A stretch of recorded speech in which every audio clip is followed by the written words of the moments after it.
When I was a child, I was walking along through a large crowd of people with my father. And after walking along and chatting for a while, I looked up at the man that was beside me. I was holding his hand, and I had assumed I'd been walking along beside my father. And I remember even to this day the chill of terror that went up my spine as I saw that the man that I was walking with wasn't him. That somewhere along the line I had left my father's side and absent-mindedly been walking along the side of another man. Well, I thank God that I found my father after that. But that thought has never left me. There are many in this world today who are walking along beside some religious belief, some power, some philosophy that they believe they can depend upon. But sometime in the future, when their eyes are opened, they're going to see that they have been deceived. You see, at the end of time, there'll only be two groups of people. Those who have held the hand and walked along in the faith of the true God, and those who have been deceived by the great counterfeiter. If you look with me in 2 Corinthians chapter 11, you'll see exactly what I mean. Beginning in verse 12, the Apostle Paul is talking to the church at Corinth. He says, "But what I do, that I will do, that I may cut off the occasion from them which desire occasion, that wherein they glory they may be found even as we." There were men that were entering the church claiming to be religious leaders, teachers of theology, and guides in the name of God. And Paul wanted to cut off the opportunity for these false teachers. He says in verse 13, "For such are false apostles, deceitful workers, transforming themselves into the apostles of Christ. And no marvel, for Satan himself is transformed into an angel of light." Now the word light in the Bible means truth. Here towards the end of time, Satan will be such an angel of truth that millions and millions will be following him, thinking that he's the true God. "Therefore it is no great thing if his ministers," friends, ministers of the gospel, ministers of truth, "also be transformed as the ministers of righteousness, whose end shall be according to their works." The frightful impact of waking up when it's too late and finding that you've been following the wrong God is going to happen to millions of people. In Revelation 16, beginning in verse 13 and verse 14, we see the impact that the movement of following Lucifer ignorantly is going to have upon our world. That's Revelation chapter 16, verse 13 and 14. "I saw 3 unclean spirits like frogs, coming out of the mouth of the dragon, out of the mouth of the beast, and out of the mouth of the false prophet." 3 great powers united in this world at the end of time, all the powers of the world. And through those powers there will be something that John saw as spirits like frogs, and it's defined in the next verse. "For they are the spirits of devils, going forth to the kings of the earth," or the rulers of the world, "and of the whole world to gather them to the battle of the great day of God Almighty." Today we're in the midst of this very occult or spiritualistic or Luciferian explosion that's taking the entire world in its sway. And friends, the fact that it represents here the powers that will be influenced by these spirits as the religious institutions and secular institutions means it doesn't make any difference if you claim to be a Christian. Unless you're following the narrow line of truth, the God or the one who you call Christ in the near future could be Satan himself as an angel of light. And it behooves each one of us to understand this thing. Now in the book of Revelation, we get the first views of the conflict brought out in Revelation chapter 12 in a vision by John on the island of Patmos in the Aegean Sea. John, assuming that his work for the Lord was over with, was an exile to that island during a period of persecution. While there, God came to him in a number of wonderful visions, and those visions were to guide and protect the church until the end of time and the coming of Christ. The one vision that covers really the longest period of time is in the heart of Revelation. It's Revelation 12. And in that vision, John sees an event that took place in heaven before the creation of this world. And we read, there was war in heaven. Michael, or the one who is godlike, and of course we know that Jesus is the express image of God, so it must be Christ that's being talked about here. Michael and his angels fought against the dragon, and the dragon fought and his angels and prevailed not, neither was their place found any more in heaven. And the great dragon was cast out, that old serpent called the devil and Satan, which deceived the whole world. He was cast out into the earth, and his angels were cast out with him. If you look at this picture of a dragon falling from heaven, it's highly symbolic, but it represents something very significant. A dragon is made up of all the destroying elements of the most dangerous animals, with the result that the dragon is a symbol of the destroyer. The real truth of the matter is this being called Satan, the devil, was originally one of the most beautiful beings in the universe. He was created to be the covering cherub, and we can read about that in Isaiah chapter 14. It gives us an amazing description of what Satan was like, or the adversary was like, before the fall. Beginning in verse 12, we read this. How art thou fallen from heaven, O Lucifer? The word Ferris means to carry, and the word luz means light. So Lucifer was the bearer of the light, or the glory of God. O Lucifer, son of the morning, how art thou cut down to the ground, which did weaken the nations? For thou hast said in thine heart, I will ascend into heaven. I will exalt my throne above the stars of God. I will be like the Most High. I will sit also in the mount of the congregation in the sides of the north. I will ascend above the heights of the cloud. I will be like the Most High. Yet thou shalt be brought down to the sides of the pit. The description of the fall and the eventual result of Lucifer and those that follow him are given in the Word of God. And in Ezekiel, it explains even further what he looked like and the results of what will take place to those who follow him. That's in Ezekiel chapter 28. And we'll begin reading in verse 13. Thou hast been in Eden, the garden of God. Every precious stone was thy covering, the sardius, topaz, and diamond. And it goes on to describe some of the most beautiful jewels. Thou art the anointed cherub that covereth. That means that he hovered above the throne of God, probably spreading those glorious wings out, his body covered with the most gorgeous stones. And as the light, or the luz from the glory of God, spread up through him, and he bore that, he reflected magnificent colors in all directions, one of the most glorious scenes that the angels could have beheld. And I have set thee so, thou wast upon the holy mountain of God. Thou hast walked up and down in the midst of the stones of fire. Thou wast perfect in thy ways from the day that thou wast created, till iniquity was found in thee. By the multitudes of thy merchandise they have filled the midst of thee with violence, and thou hast sinned. Therefore I will cast thee as profane out of the mountain of God, and I will destroy thee, O covering cherub, from the midst of the stones of fire. Thine heart was lifted up because of thy beauty. Thou hast corrupted thy wisdom by reason of thy brightness. I will cast thee to the ground. I will lay thee before kings, that they may behold thee. Thou hast defiled thy sanctuaries by the multitudes of thy iniquities, by the iniquity of thy traffic. Therefore will I bring fire forth from the midst of thee.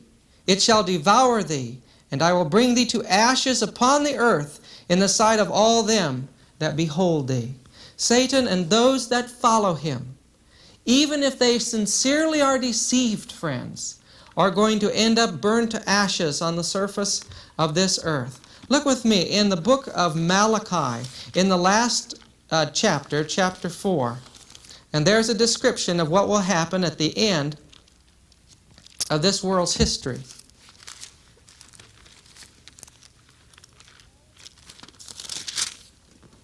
For behold, the day cometh that shall burn as an oven, and all the proud, yea, and all that do wickedly shall be stubble. And the day that cometh shall burn them up, saith the Lord of hosts, that it shall leave them neither root nor branch. But unto you that fear my name shall the Son of Righteousness arise with healing in his wings.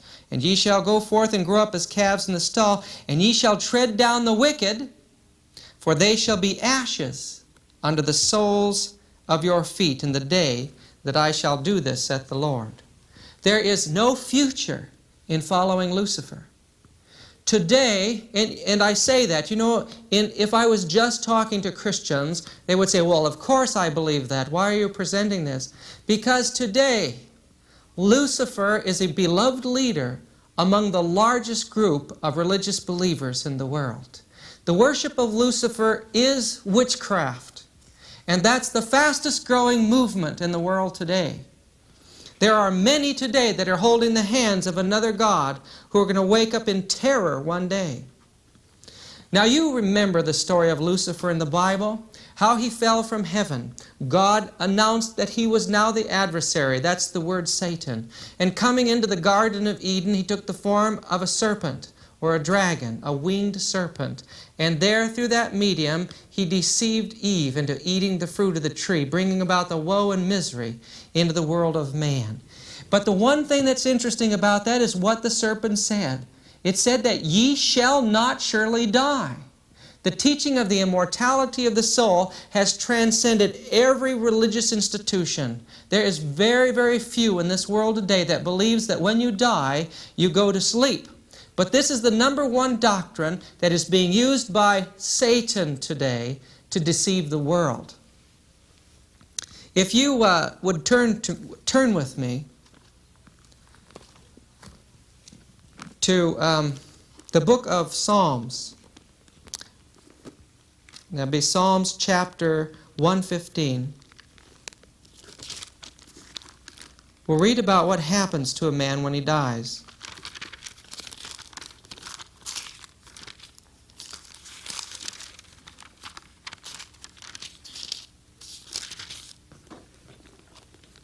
Verse 17, the dead praise not the Lord, neither any that go down into silence. You remember the words of Christ when he said Lazarus was asleep? He finally said Lazarus was dead. Take the time to study out the subject of the dead in the Bible. It's the one subject that Satan does not want the Christian world to understand. And what's happening to our world today, I just want to show you a few things in the time that we have here. The first thing I want to show you is from a book written by a Protestant Christian called Unholy Spirits. In this book, he makes an amazing observation of history. He says this: occultism surfaces as a cultural phenomenon at the end of civilization. And we're experiencing the greatest occult revolution that the world has ever seen in recorded history. He said the consistent occultism of the late Roman Empire overwhelmed the rational, confident aspects of older classical civilization and weakened it sufficiently so that only the Christian had sufficient authority and self-confidence to take over and rebuild its faltering institution. Occultism came at the end of the medieval world, not during it, contrary to popular opinion. It has now come at the end of the enlightenment of humanism, at the end of civilization. The evidence that we have to share you that our world around us, and especially the United States, is saturated with the worship of Lucifer, is an indication that we have come to an end of civilization and to an end of the history of the world. I'll give you one example, and not necessarily from someone who's a Christian who's just looking at these things, trying to find little things to prove his point. But this book, called The Secret Teachings of All Ages by Manly P. Hall, one of the leading authors, writers, and historians in the area of occult theology, witchcraft, and masonry. He makes a statement that is quoted by Dave Hunt in the book The Seduction of Christianity, and I'd like to read that to you. He says here, There is abundant evidence that in many forms of modern thought, especially the so-called prosperity psychology, willpower building, metaphysics, and systems of high-pressure salesmanship, that black magic has merely passed through a metamorphosis, and although its name may be changed, its nature remains the same. Modern thought today, modern psychology, human potential, the imagery, and all of these seminars that are going on mind sciences are a revival of theurgy, which was the art of controlling the world around you by your own imagination. It was called black magic, and it's taking the world today. These things should shock us and amaze us, and we should begin to research and study out where we're at individually in our relationship to the world to see if we're being deceived by these things. If you look at the slide, you see a picture of Lucifer. So beautiful and so loved by the angels that they actually believed that when he said that he should become a god, they believed that he should. That he should have that opportunity. And when he tried to take the throne of God by force, a third of the angels entered in with him. These beings of tremendous intelligence, with tremendous minds, were able to be deceived by him. What chance do we have if we don't draw close to God?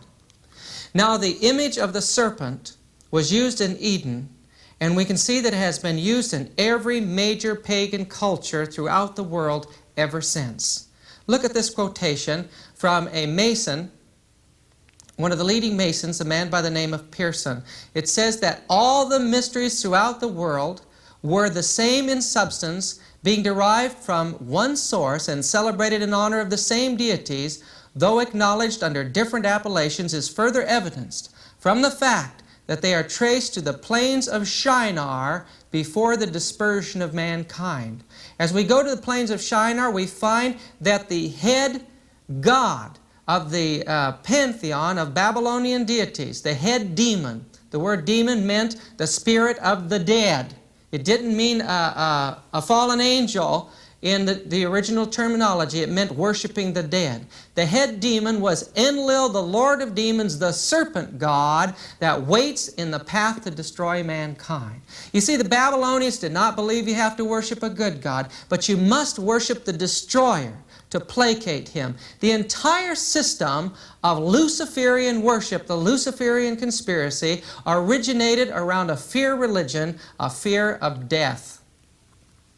In the Babylonian text, the 7 planets are compared to an enormous serpent with 7 heads, 7 serpents rising out of the sea. No accident here. The serpent can only be traced back to Eden. These 7 gods were said to be the messengers of Enlil, the Lord of demons, or Nergal, the king of Hades, the weapon by which the evil one brought misfortune and disaster and death upon mankind. They worshiped the devil in the form of a serpent.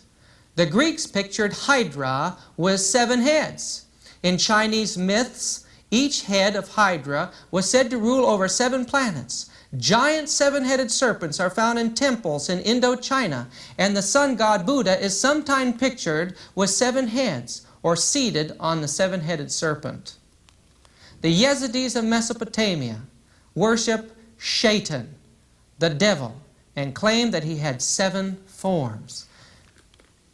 In India, Juggernaut is sometimes pictured as a 7-headed dragon. Krishna and other Hindu deities are all pictured seated on or canopied by 7-headed serpents.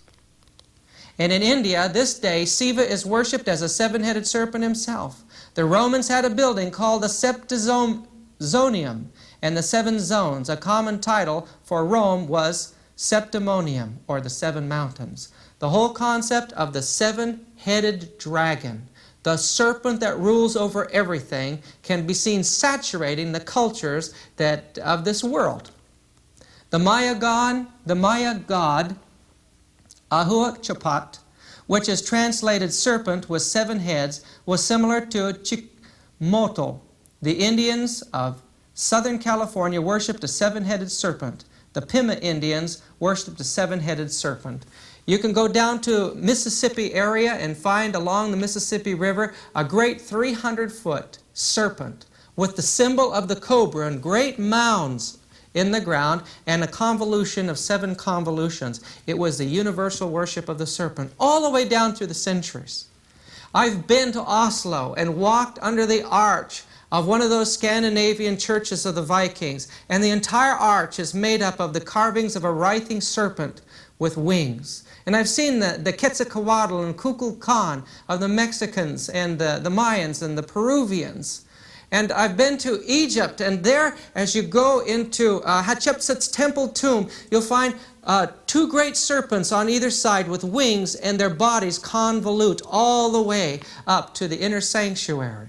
And you can go to Chichen Itza today, and there you can see the temple with the serpents going all the way up to the temple up above, which represents heaven. Everywhere you go, especially Egypt, where the serpent represents the soul, and the serpent represents the deities of heaven, everything is represented by that serpent.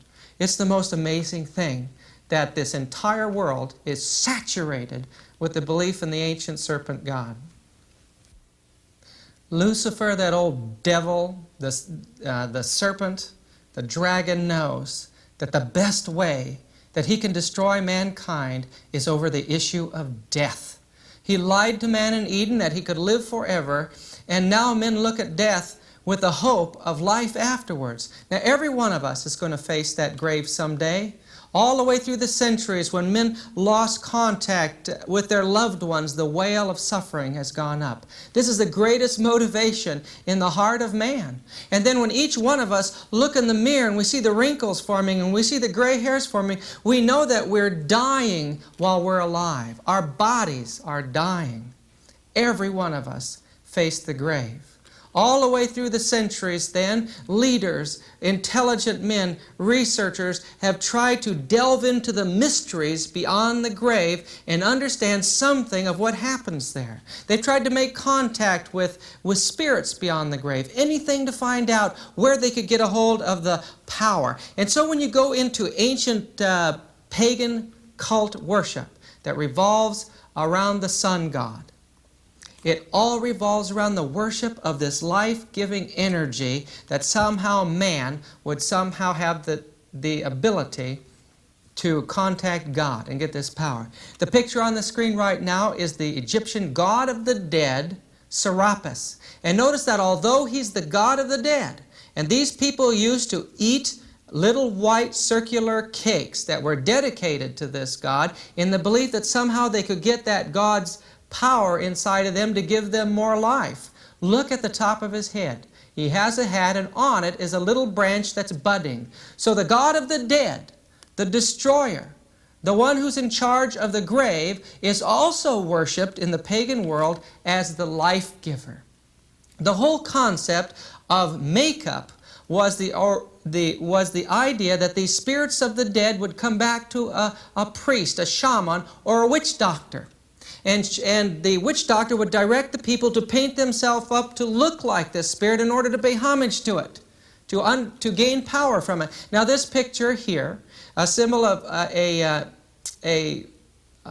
copy of some of the ornaments that were used in Babylon, indicates the idea that these people would make three-dimensional images of the gods of the heavens in order to placate them or gain their power in sympathetic magic for the purpose of life, for the purpose of escaping suffering and sickness. Now, if you look at this picture here, this is offering the children to the god Moloch in the land of Canaan. Here, this image the hands would be heated up red hot, and they would lay the living babies on it, and they would play loud music to hide the screams so the parents wouldn't feel as bad. But the thing was, they were hoping that the energy released at the death of this baby would release forces that would guarantee fertility and guarantee blessings from God. So this dragon god is a symbol of the devil, who in every age has been looked to as the life giver, the serpent god.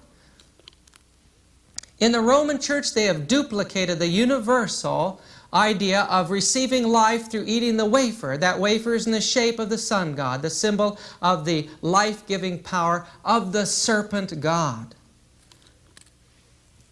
Because the Roman Church grew to such tremendous power during the Middle Ages, so much of the research had to be done in the mysteries by the secret societies.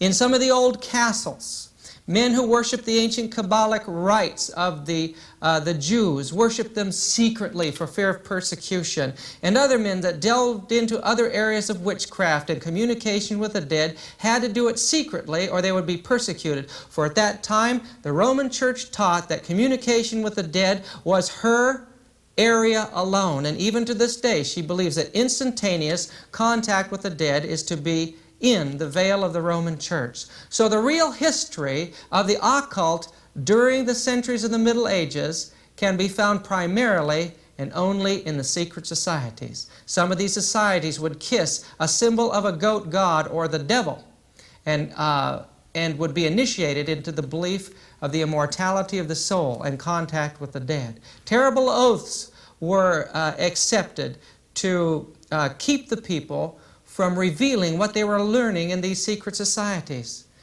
In Masonry, which today is one of the most prominent of these secret societies, they utilize the Bible and make it appear to the initiate that this is a Christian religion or a Jewish religion. But when one gets into it, take for instance the teaching that it originated in Solomon's temple. They find out very soon that what the Masons are referring to here is that this temple is the temple of soul man, or the sun god, the life giver. The worship is the same as that of ancient Babylon. On the wall you see this five-pointed star. It's an indication from their own writings that they take their initiation before a symbol of Satan. The symbols here on these Masonic staffs show that they worship the sun, the moon, and the stars. No matter where you're initiated, whether up the right side of these stairs or the left side, whether you come from the Jews, the Arabic line of Masonry, or whether you come from the Protestant line, no matter what, you'll be initiated into the mysteries of nature. When these people in the secret societies, whether Rosicrucian, whether Masonic, whether Jewish Kabbalistic rites, when they say our Father, that God is not the true God. They're holding the hand of a false God. And their Father is not the Father in the Bible, but it is that old dragon, the serpent, and Satan.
We've briefly mentioned the fall of Lucifer, his use of the lie that man will live after death to create in man a craving to understand what happens after the grave, and through that deceptive medium to set himself up as the God of this world. We saw the rise of false Christianity and her connection with the life after death. And then we watched the rise of the secret societies who continued the experimentation into the occult and witchcraft and the world of the dead. But how is it that the occult and witchcraft is so prominent in our world today? We have to go back to the middle of the 19th century. There in a small house in Hydesville, New York, the Fox sisters, which we have a picture of on the screen, heard a rapping in the wall. And then they called out the name of Mr. Splitfoot and asked him to copy the number of fingers that one of the girls raised. Quickly, 3 raps came from the wall, and communication with supposedly the dead began. Within a short time, there were over 1,200 mediums in New York. And then before the end of the year, the movement of spiritualism, or contact with the dead, took place all over the globe on every major continent. It was the moving of Lucifer towards his final deception to take the human race into deception. In this next slide, ancient wisdom revived is a term that is applied to the teaching of theosophy. A revival of the ancient occult again just after the movement of the Fox sisters began. In Vermont, a couple of men by the name of the Eddy brothers were carrying on tremendous seances where on stage they would go into a trance and demonic spirits would manifest, appearing to be people who once lived in the past. Some of the wealthiest in society came to see the Eddy brothers' performances. On this next slide is a man by the name of Alcott. He was a lawyer and very interested in proving that the phenomenon of spiritualism, or contact with the dead, was wrong. So he went to the home of the Eddy brothers, he observed the phenomenon, and then he tried to find out where the trap doors were. He crawled under the house, knocked on the walls. He discovered that there was something real happening there, and the rest of his life was dedicated to the subject of spiritualism. While he was there, he met a Russian seer or psychic by the name of Helena Blavatsky. She had once been a Christian and left it and went into the worship of the occult. She studied in Egypt and in India, and now she was there helping the Eddy brothers. Together, these two went back to England and they started what was called the Theosophy Society. In the 1870s, she believed that beings from the spirit world that she called the secret masters were giving her a body of knowledge that was to be revealed to the world. A union not only of occult history through the centuries, which would include every major religion, but a union of spiritualism now and science and philosophies to reach the great minds of the world. This accumulation of data that came from the spirit world was called Isis Unveiled, and laid a foundation for a whole new age of spiritualism, but now acceptable to the upper classes. The lady that you see on the picture now is a lady by the name of Mary Besant, who joined that organization and brought with it her interest in social reform.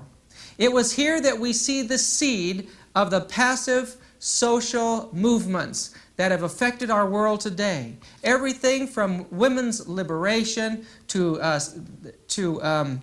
civil rights had its birth in the work that she did in India in raising up the Indian people to overthrow their British overlords who were Christians. At this same time, a continuous, slow-moving but powerful international conspiracy was developing. It had begun in the middle of the 18th century with a man by the name of Adam Weishaupt. But in the middle of the 19th century, with the grand movement of spiritualism moving into every facet of society, the man on the picture here, a man by the name of Albert Pike, one of the greatest geniuses of the occult, who spoke and wrote in 16 languages fluently, hired by the federal government of the United States after he had fought as a general in the southern states in the Civil War. He was placed over an army of Indian nations, and he rapidly learned all their languages and was well acquainted with the secrets of their religion. Binding them together is the most terrifying army the world had ever seen, creating atrocities that resulted in the European nations interfering with the U.S. government, telling them that they had to disband this Indian army. This man, who had the capacity to bind those Indian nations together, entered into the highest ranks of Masonry and formed a new society that was called the New and Reformed Palladium Rite. He became the Grand Pope of Masonry and international conspiracy. It was this man, Albert Pike, that planned the destruction of the world in 3 world wars, and his writings can be read today. The plans were simply this: to open up Israel in the First World War for migration. In the Second World War, to work out things for it to become a state. And between the Second and Third World War, this occult conspiracy to dominate the world laid this terrible plan to build up the state of Israel financially and militarily, and to build up the Arab nations. And then when they reached an apex and balance of power, and the world was lined up on either side of the issue, to create incidents of war in that part of the world, to result in a great cataclysm. And in his own words, the purpose was to cause a great cataclysm, a great final war that would destroy both Christianity and absolute atheism. And the masses, discouraged with either one of these, would then turn to the truth, the religion of Lucifer. He made it clear to the people that Lucifer was a god that the people worship without any fear, without any superstition, that he was the brother of Jesus, he taught. But Lucifer had been lied about and maligned by Jesus, who they believed was the ruler of the dark side of the force, the evil god. And that one day in the future the Christians would be destroyed, and Luciferianism, this religion of light as they called it, would rule the whole world. This is at the apex of the entire movement of Lucifer today. The book that you see on the screen, Morals and Dogma by Pike, was written to give us an idea, or was written for Masons in each level of initiation up to the 32nd degree.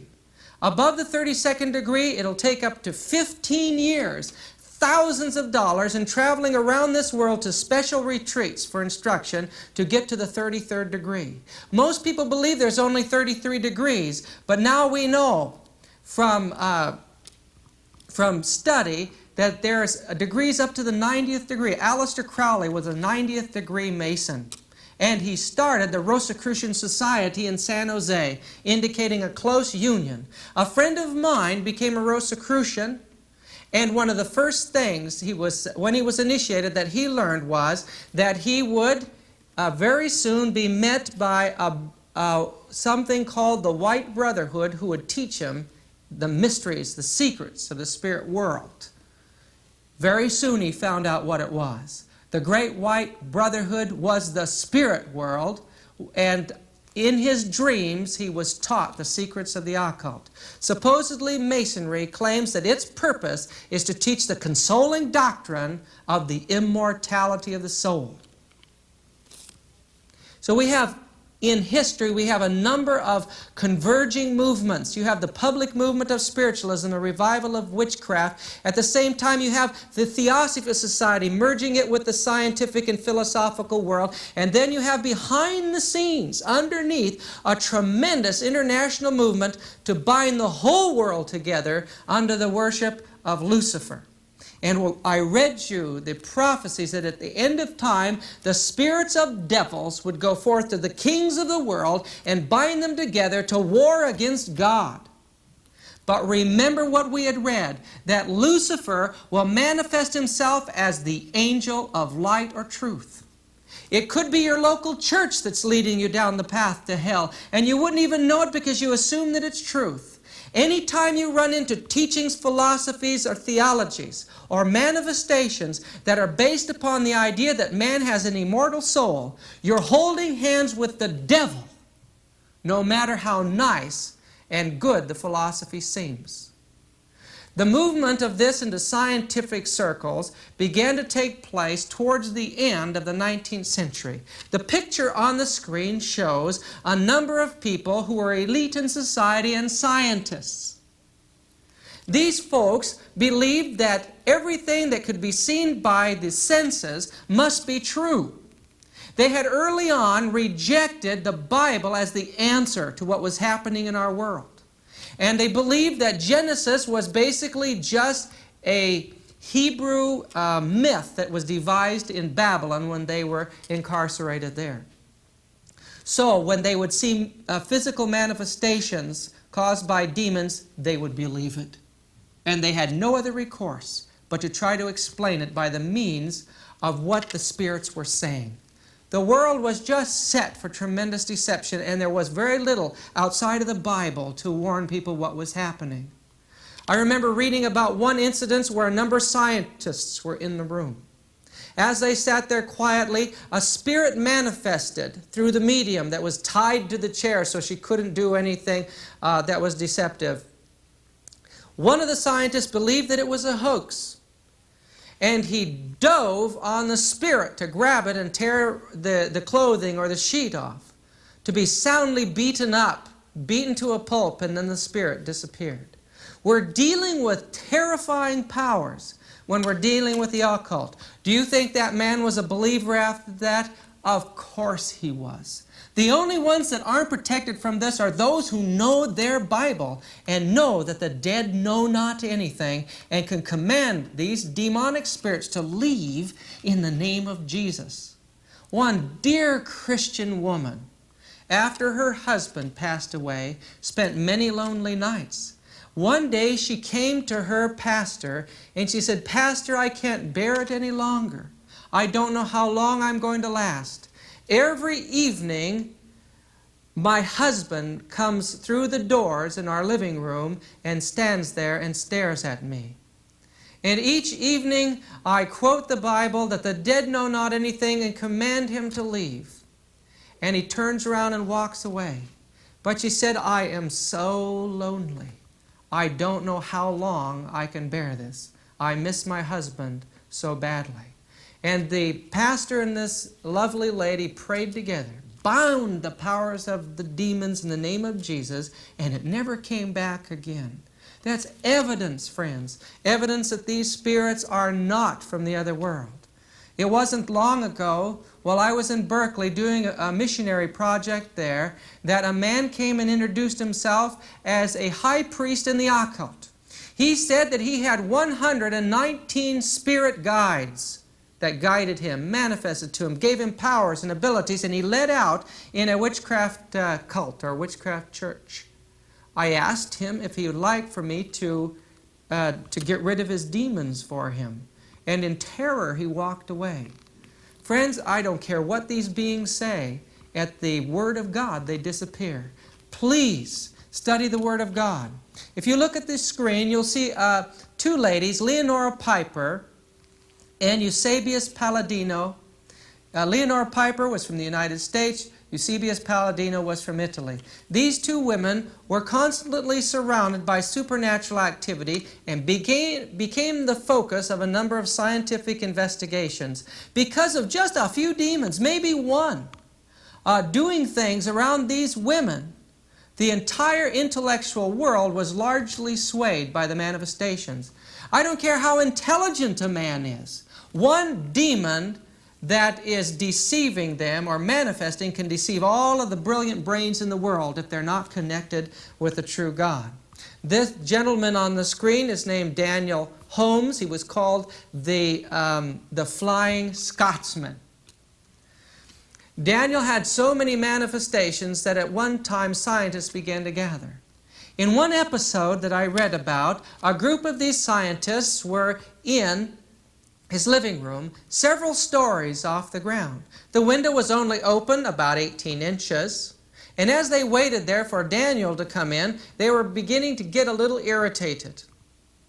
When in a moment something whooshed through the window and Daniel was standing in the midst of them. The scientists demanded that he do it again. They didn't have a chance to analyze what had happened. And as they watched, before their astonished eyes, his body became stiff as a board. He levitated up into a horizontal position off the ground and whooshed out the window, hovering outside the window for a while, and in a moment whooshed back in, stood up, and began to talk. How could these men disagree with what their eyes were seeing? Just after the turn of the century, research libraries and research of this type began to develop. This is a picture of Harry Price in the National Laboratory of Psychical Research in London, 1927. When he started out, some people thought he was rather strange. But listen, with a collection of photographs and sounds that were gathered by this man, and prints and footprints and fingerprints and things that were gathered, the phenomenon that was observed, people began to believe it in the scientific circles. Also, I want to add here another movement of spiritualism that many of you need to know about. In the middle of the 19th century, in a whole nother vein of activity, something that would be later called the Aquarian Age or New Age movement was beginning to have its seeds. In 1844, a man was born by the name of Eliphas Levi. As he grew older, he left the narrow path of Christianity and united Christianity and the occult teachings together. He wrote a gospel that sounds just like a gospel in the New Testament. It was called the Aquarian Gospel of Jesus Christ, and that's what's on the screen right now. As you read this book, it reads just like a gospel, but it goes on and it describes where Jesus went. Supposedly during those years, the Bible doesn't say much about him. From the time that he was 12 to the time that he was 30 years old, 18 years, and he describes him as going around this world to Egypt and India and Tibet and gaining these occult abilities to perform miracles. In this way, the occult was beginning to accept Jesus as a Savior to them, as a God to them. And this has been refined through the years so that many Christians don't realize that the Christ that they're serving is not the Christ that is described in the Bible. One man that did a tremendous amount for the occult, and his books were published during the 60s, is on the screen. His name was Aleister Crowley. And if you look at this picture, he's the man that's standing up. The people that are kneeling around him in this occult coven, a prestigious coven for scientists and intellectuals and artists and singers, was called the Golden Dawn in London. And if you look at the back of the man in the foreground, you'll see the symbol of the Jewish religion. Almost all of these people were Jews. And you have to realize that the Jews had their own secret teachings from Babylon that were called the Kabbalistic rites or Kabbalism. And these teachings revolved around Chaldean astrology worship, and they made God, Jehovah, the same God as the devil by just simply turning the word around. They worshipped one God as both good and evil. A terrible system of studying the occult by the Jews. And largely, this area that was hidden deep within memorized initiation was largely behind much of the movement of the occult in this age. But eventually, Aleister Crowley was kicked out of this organization. Going to Egypt, he had a vision, and he believed it was being taught to him from the world of the dead that he was the beast of Revelation. He carried a staff with 666 on it. He sharpened his teeth, and he would bite people and suck their blood. He was a very odd character. But friends, that's the kind of character that you are aligning yourself with when you enter into the belief that beyond the grave there is life. This is a picture of Aleister Crowley as a young man. He was one of the healthiest and most powerful men in the world. He was one of the greatest mountain climbers in the world. He attracted 8 women to him that married him, and every one of them died insane. He himself died of syphilis as a raving maniac. Another area of the occult, and friends, there is no way that I would be able to really cover this subject. It took me years studying, and in just this short time we can only get a little glimpse of windows into how this thing how spirits have gone out all over the world and bound the world together. Adam Weishaupt was called the father of Jacobinism. Adam Weishaupt was a Jew and a Jesuit and a worshiper of the devil. He devised a system of taking over the world, and that system held the beliefs that communism holds today. He was responsible for the French Revolution, and that revolution has grown around the world. In the occult, the philosophy of humanism is the same as that is at the basis of communism. It means that Americans today really believe the same philosophy basically as communists do. In the Theosophy Society, there was a number of efforts to prove that if man did not have any religions telling him what to do, and he didn't have any governments giving him laws, that he would naturally return to Adamic purity, because every man, they believed, was intrinsically good.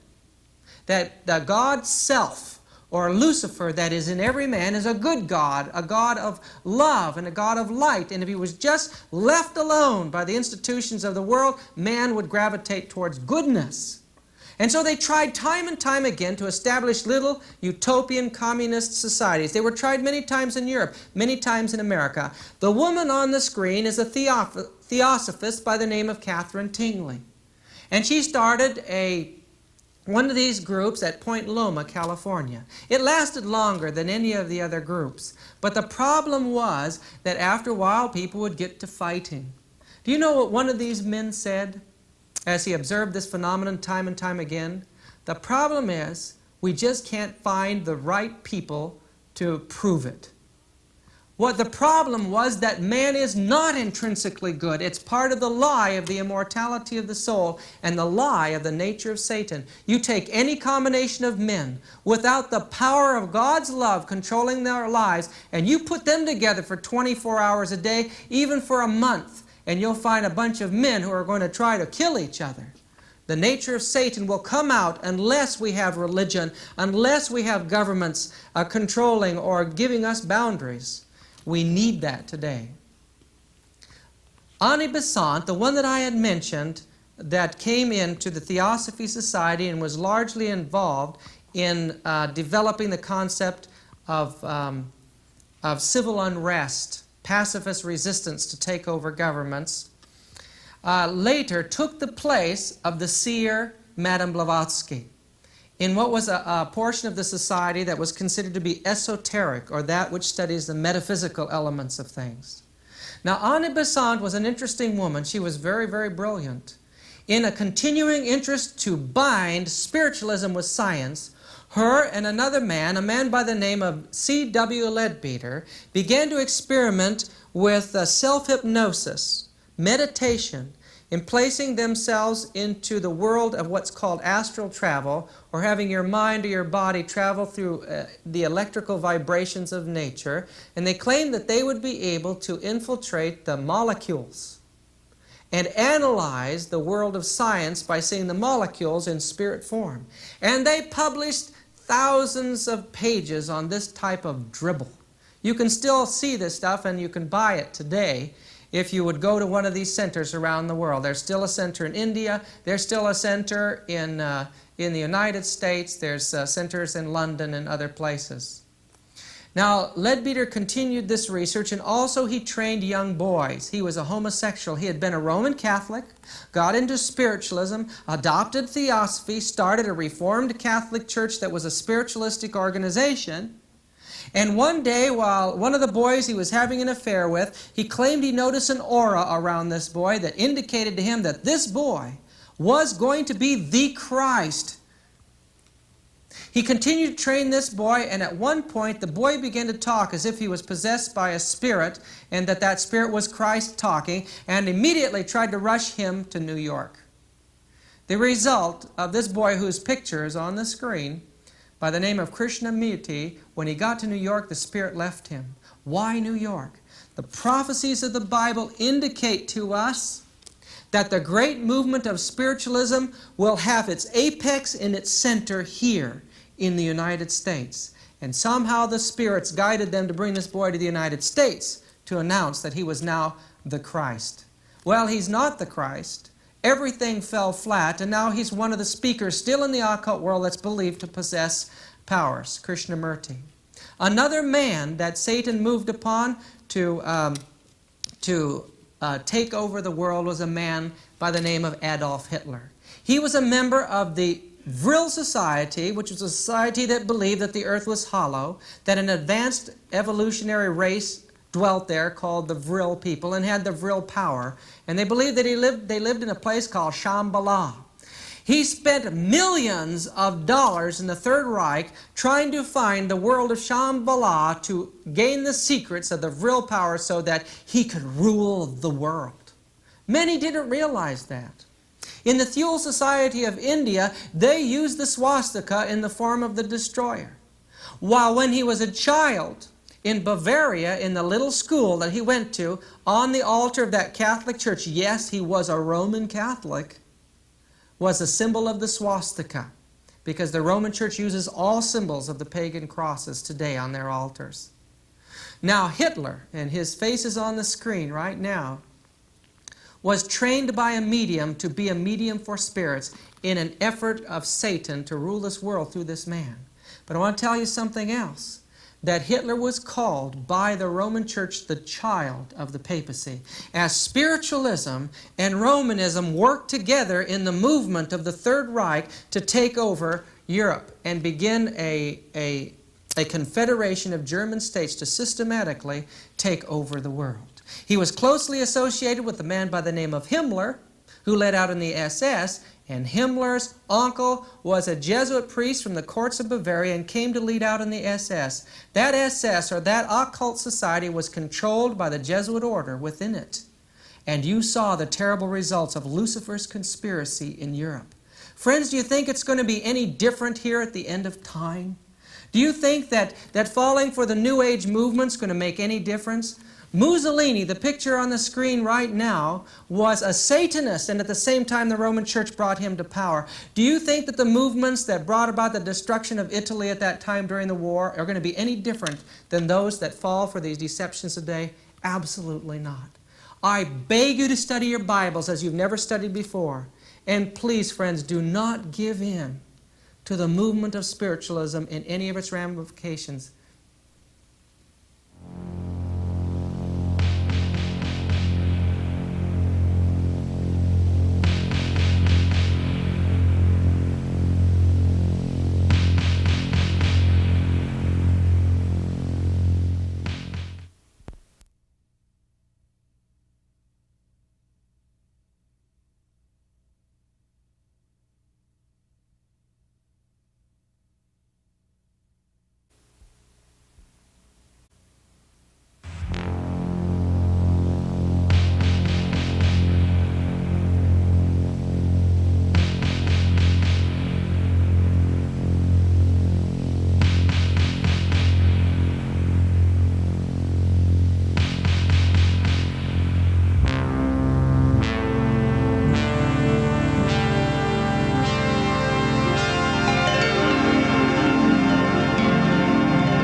The word spiritualism is rarely used for this movement of the belief in the state of the dead today. It comes in so many varied forms that no one can escape it except those who are bound to Jesus Christ by faith. In the book of 2 Thessalonians, we read about the last deception of the human family. It says, even him whose coming is after the working of Satan with all power and signs and lying wonders, and with all deceivable of unrighteousness in them that perish. Real miracles, real wonders. And God has used the term all power. Evidently, for a period of time, God will allow Lucifer to use all his power of deception upon the human family. In biblical eschatology, we see that take place right here at the end of time. We're about to observe these manifestations, and it's described in this way. And he exercises all the power of the first beast before him, and causes the earth and them which dwell therein to worship the first beast, whose deadly wound was healed, and he doeth great wonders, so that he maketh fire come down from heaven on the earth in the sight of men, and deceiveth them that dwell on the earth by the means of those miracles which he had power to do in the sight of the beast, saying unto them that dwell in the earth that they should make an image to the beast which had the wound by the sword and did live. In these passages, there's a union of spiritualism and Christianity in a taking over of the minds of the nations of the world at the end of time. How did the union of Christianity and spiritualism bond? Well, we know right from the beginning that spiritualists claim to believe in Jesus. one of the spirits that lived on after death. But more recently, you may have heard of the term the New Age movement. And that's what I'd like to begin our talk with here at this time. If you look at the screen, you'll see an entire library of blue books. These books were written by one author, one of the most prolific authors in history. Her name was Alice Bailey. And in the early part of this century, her and her husband Foster Bailey broke from the Theosophy Society and started a new society. This society is the first one that used the term the New Age. The Baileys set up a number of research centers, and one of those was in Ojai, California. And from there, there's a press that sends these teachings out all over. Now, if you look at the picture on the screen, you'll see some of the titles of the subjects that Bailey worked on. The Destiny of Nations, the Reappearance of the Christ, the Externalization of the Hierarchy. Every one of them is prophecy concerning how the spirit world, the occult world, would rise and take over the world. The entire world would be united on one great mass initiation into a next level of evolution, as they taught, into a spirit realm, an advanced period of time. And Jesus Christ, or the Spirit of the Christ, was considered to be the one who would lead us into this movement. The picture on the screen now is the door to their chapel or worship room or meditation room in Ojai, California.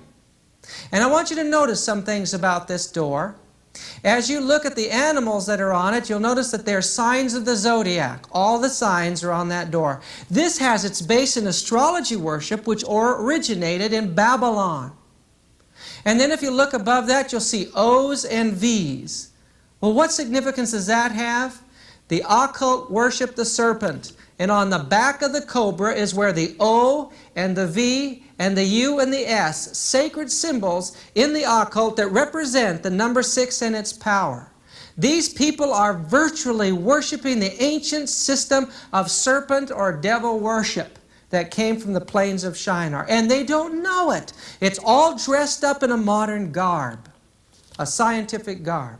As I walked into the chapel, I noticed in the middle of the floor, and you can see it in this picture, crystals. They believe that energy from nature will be attracted through the crystals and then congregate around the area where the crystals are, and those who come to meditate in the room, like the gentleman that's on the screen right now, will be able to unite with nature better. Now, if you look at the wall on the far side, there's a picture there. It's a picture of Jesus, as it could be seen in the picture right now. On the left side of the room was a picture of the Christ. And on the right side of the room was a picture of the Buddha. These people worship the pagan gods, and they're uniting it with Christianity.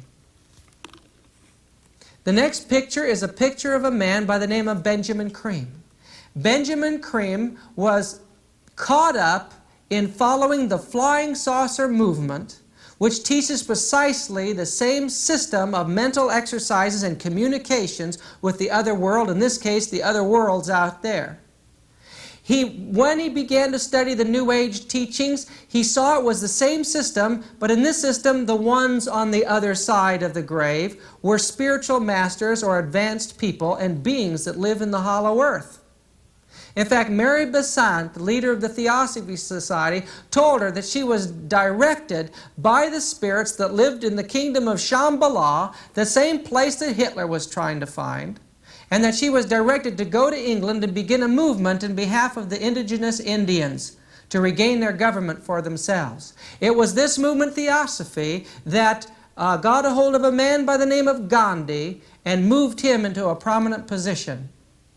Now back to this picture of Creme. Creme then joined the New Age movement.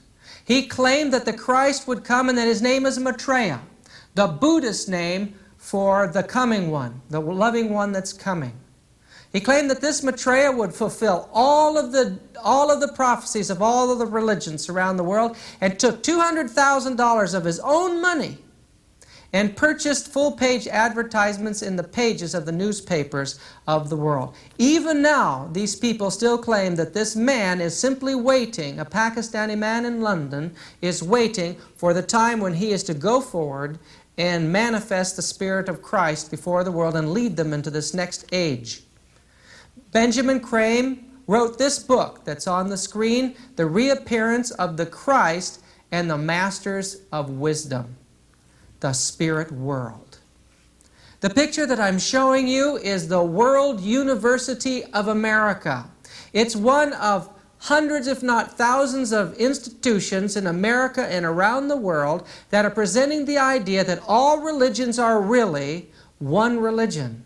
When one looks behind the symbolism of all these religions, they believe you find the one universal religion. And when I went to this place, I was curious to talk to the person who was in charge, and it was a fairly pleasant lady. She had a number of doctorate degrees in comparative religion and philosophy and theology, and she was a very, very capable woman. And as we began to talk, and I mentioned Jesus, she says, we teach that Jesus was an important person here.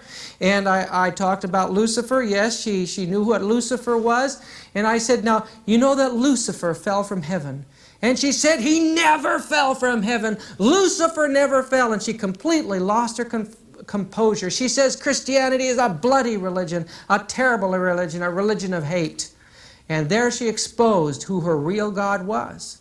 They believe that Lucifer never fell and that Jesus is the evil God. And many of her students will never know that. They tell folks that this is non-sectarian, but in fact it's a tremendous movement to establish Lucifer as the God of this world. The picture on the screen now is the chapel where the people come to get their instruction and their meditation. And it has the same symbol that is found on your dollar bill that was designed by the devil-worshipping Jewish Catholic priest, doctorate of canon law, Adam Weishaupt, who established the system of the Illuminati or Luciferian conspiracy to take over the world. It's all working together. The kings or the spirits of demons are going forth to the rulers of the world to gather them together today. Now, the New Age teaches that the sun passes through 12 houses in its own cycle of its own zodiac. They claim that this cycle of going through one phase or one house of the zodiac takes place every 2,000 years. The picture on the screen right now represents the last period of 2,000 years. They say that that was the period of Christianity. And the picture shows two fish swimming in the opposite direction, one upside down from the other, tied together, and they believe that it was a period of bloodshed, violence, and confusion, although they believed that the Spirit of the Christ wanted to teach love and wanted to teach the social gospel. Now they teach that the new avatar would arise and the Spirit of Christ would come into him at the beginning of the next age, or the Aquarian age, symbolized by one pouring water out, symbolizing this a period of rising above and a period of occult supremacy. The picture on the screen now is the picture of the New Age Christ. If you look at the eyes, those eyes look exactly like the eyes of Charlie Manson, one who's still serving a life sentence for the brutal murder of a number of people. And the face is radiant because it's supposed to display that the Christ possesses this man and his effulgence goes out to the world, guiding man into this new age. It'll be Satan personating Christ in a last great effort to deceive the world. And scientists, men with intelligent minds, men who we look up to, teachers, educators that have turned aside from the Bible because of Satan's delusions and followed the teachings of evolution and atheism, even in this grand country that was established upon Christianity, are laying a foundation for deceiving the world by research into what they call psychic phenomena. Millions of dollars are spent in this country and millions around the world to investigate the phenomenon of spiritualism today. And of course, there's no way of going into some of these areas in a short talk like this, but scientists, educators, And young people going through the educational system are being dragged into spiritualism through science today. You've heard of Kirlian photography that's represented by this picture on the screen. It's believed in the occult that every individual has this body that lives on after death. This body is an energy field that they believe cohabits ours, and that through certain mental exercises you can control that body. Like in the picture on the screen right now. It shows a man leaving his body connected by an electronic thread that comes from the pituitary gland in the brain. They believe that through mental exercises that a person can actually leave his body, travel around in time and distance and space, and then come back to his body at will. And thousands, if not millions, of young people have been deceived by this in workshops in our state universities. You can get a 4-year degree in witchcraft today. The last time they surrounded the administration building in Berkeley, California, to do a student demonstration, it was a group of witches with robes, students in the classes there at the college holding hands, doing a witchcraft chant. That's where the world is going today. The next picture is a picture of Edgar Cayce, who made the whole concept of holistic medicine very popular by his psychic readings. He claimed, just like a Hindu guru would, that his mind made contact with a secret place in the universe called the Akasha Records, where he's supposed to have gathered all this knowledge. Because of so many of his unconscious readings became accurate, again it added fuel to the idea that the human mind can contact the world beyond and be used for humanitarian purposes today. And that's why this picture on the screen here shows a holistic health food store. Many people don't realize that much of the holistic movement is bound in witchcraft and occultism today and is an evangelical tool for the devil. People in this movement believe that they're improving their body and mind. They are. But they're improving it for the purpose of communication with the spirit world. Many of these people are actually more sincere than our Christians. When my wife was having our last child, we didn't want to have it in a hospital, so we looked for a midwife. We found a wonderful young woman, and her whole interest in life was in serving people. And as we talked with her, we knelt and we prayed with her, and she would pray to God. And when we visited her house, one day I noticed her book. There wasn't a Christian book in the house. Every book was an occult book. And later when she came back to the trailer where we were living, I said, "Are you a witch?" And she said, "Yes, I am. How did you know?" "Well, I noticed your books." "Where did you pick up your faith at?" "It was a witch on the East Coast." But I don't go in for the practice of witchcraft or the craft. I'm interested in serving humanity with natural therapies. It's a tremendous deception. She was a lovely lady, and I believe many of these people, if we can get our act together as Christians, can be won to our faith. Many of these people may be more sincere than we are, but it was a witch that delivered our child. An amazing and shocking experience. The picture on the screen right now illustrates the fact that much of the massage, much of the natural therapy comes from the philosophy of the East or from China and revolves around the teaching of the body aura and the science of Kundalini or the serpent energies in the body. They believe that there are 7 or so chakra points in the spine where the circulation of body energies flow through. These are in contact with every organ, and by touching certain locations on the body called the acupuncture or acupressure points, which are laid out in 360 points originally and 12 meridians after the astrological teachings of the heavens, that somehow they can balance out the flow of body energy and balance the yin and yang in the body. And this has become the foundation of many of modern healing techniques. People getting into the areas of these electrical or aura healings are dangerously treading on the area of witchcraft and the occult. You've heard of the pyramid power. It's the same concept of energies that can be used. The pyramid was used by the ancient priests of Egypt for initiation. They'd put a man in a coffin there. The man would lay in the coffin, and then his spirit, supposedly, through the energy forces in the pyramid, would shoot straight up into the heavens, be purified, make contact with the gods, and come to earth, and then he would be a medium between heaven and earth. These energy fields are areas where Satan can come into your mind and contact you from his world. Now, a man by the name of Bovis, a French scientist, once put his scientific equipment in the middle of a pyramid, and he found that these tremendous forces flowed through there. And since that time, pyramid power has become popular. And friends, if people that don't believe the Bible will take these interesting phenomena that they think are natural and will play around with them, with the results that they lose control over their own mind. A dear friend of mine who experimented with astral travel found one day he couldn't come back to his body in his mind. He was being thrown through outer space, through the stars in his thinking, and he was being taken to destruction, and he cried out, even in his ignorance of God, he cried out, "God, save me." And as he continued to pray that God would save him, he was systematically brought into the Christian faith and became a Seventh-Day Adventist Christian. Today, many people with the wands and the water wishings and the pendulums to search for water or items don't realize that that's another medium by which satanic spirits can control our hearts and control our minds.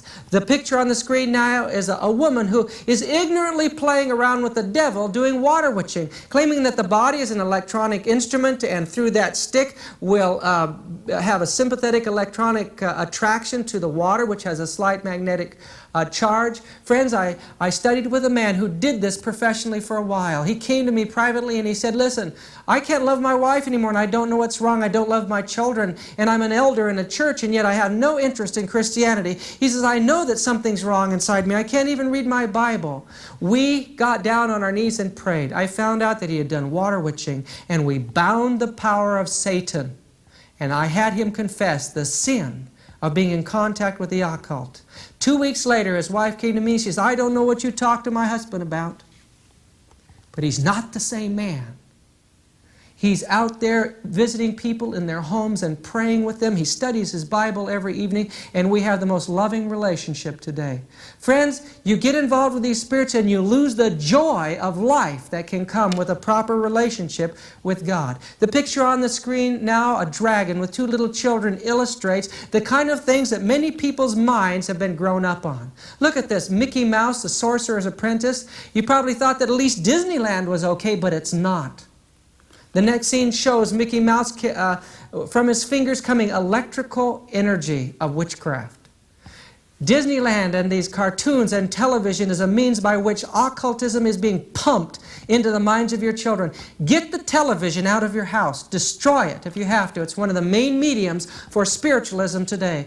Today, some of these great movies, like the one on the screen called Gremlins, take the images of devils and embed them into the minds of children and create whole avenues of terror that can be tapped in by demons as we enter into the time of trouble. And you're making it impossible for your children to find a Savior in this way. Demons are entertaining our children across the screen today. The game Dungeons and Dragons has become so popular in the last 2 decades, and again, it trains young people to become fascinated with and exercised in the knowledge of the occult. And the picture on the screen is one of their advanced Dungeons and Dragon players' handbooks that has incantations and tells you what powers you'll have in your particular role. The picture on the screen now is to illustrate that thousands and thousands of young people, because they don't have a good Christian family, they're raised in humanistic institutions that leave them empty, are searching for spiritual reality. And friends, they're going into the occult because Christianity is failing them. Where is the hope for the future? Look at the picture on the screen now. Doesn't that tug at your heart to see little children raised by people who have come into the occult? What hope do they have? There are probably about 4 million children today that are missing, and many of them are used as human sacrifices. And that information can be documented from many sources and television programs that have tried to warn parents of the dangers of these covens. The picture on the screen right now is a coven. This was published in National Geographic.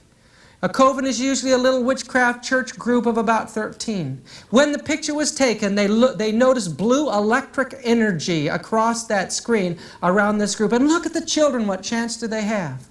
We need to be close to God and be solidly founded upon truth, and then we need to reach out to these people. Children are being trained in the arts of the occult that are thousands and thousands of years old.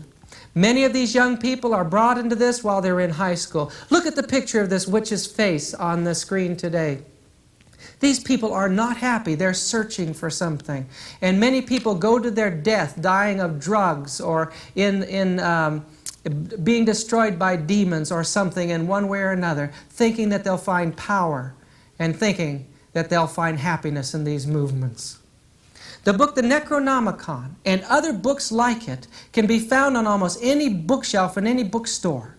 These books tell young people how to make the symbols on the floor and how to call up demonic spirits to carry out their own will. And it works. How terrifying, because once you think you're using those demons, you find they've taken over your entire life. Many of these young people commit suicide or their lives are ruined. The picture on the screen is a mass murderer. Many of the great mass murderers of the last 2 decades have been people who have been controlled by occult. The son of Sam, the man on the picture right now, claimed that Sam was the devil and that he had an insatiable desire for blood. The new movement of ERA, the effect of humanism on our educational system today, are destroying the very fabric of the family. The picture on the screen now, the NEA, the National Education Association, is enforcing the concept of humanism, which is in reality the philosophy of witchcraft. Many people don't even realize it. They have the basic philosophy of witchcraft, although they'd be horrified if they thought that that was the case. When these humanists get a hold of our children in the schools, they do everything they can to erase and destroy the family and Christian culture. Today, astrology is coming back. The picture on the screen shows a baby controlled by the planets. People believe that as they're born today, that they're under the control of the planets, just like the old occults during the ignorant periods of time in the past. Ouija boards, the picture on the screen is outselling Monopoly today. And when people touch that little indicator that goes from letter to letter, they're actually being guided by spirits from another world. There are many books that have exposed this thing, but who's studying, who's reading, and who's preparing for what's coming? The United States and the world will degenerate into the same world as India, like the picture on the screen. I've been to India, friends. I've seen the result of New Age thinking on the lives of those dear people. Thousands and thousands of them are on the streets today, and every evening they have to lay in the dirt on the side of the road. Millions of them live in shanty towns, and they have no hope of the future except to be reincarnated in endless cycles. It's destroyed an entire civilization, and God has allowed us to see that, to know what's happening to our world, and He's going to interrupt this thing.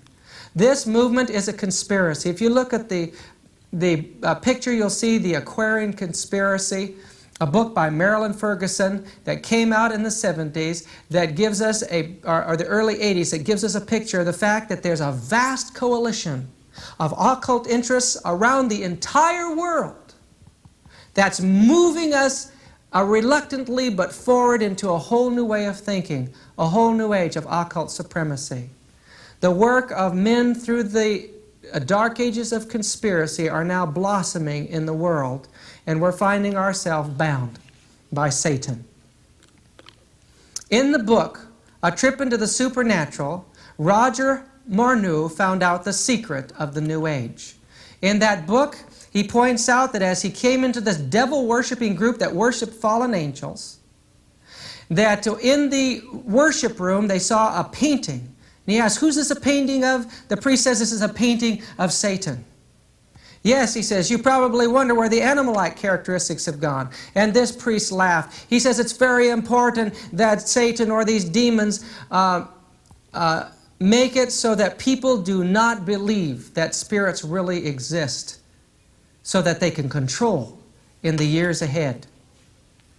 He pointed out that all a person had to do to come under the control of the devils that these men worship was just not align themselves with Christianity, and they would naturally become under the control of the devil and become part of his kingdom at the end of time. They taught that thousands of years ago that their master came to this world because of a misunderstanding in heaven, that he used the inhabitants of this world for his kingdom, and that one day a confrontation will take place between him and Christ, and that Christ will be overcome, and those that follow the devil, no matter what area they come to him through in the occult, whether it be flying saucers, whether it be the movement of rock and roll, whether it be through television, whether it be through seances, no matter what, or false Christianity, no matter what avenue they come through, they will be part of Satan's kingdom. When a man enters upon the pathway of self, says Spangler, he enters in a new realm of evolution that's controlled by Lucifer. Today we're in the midst of a destruction of Christianity, and I beg you not to be a part of that movement. Grab your Bible and study and find the real Savior.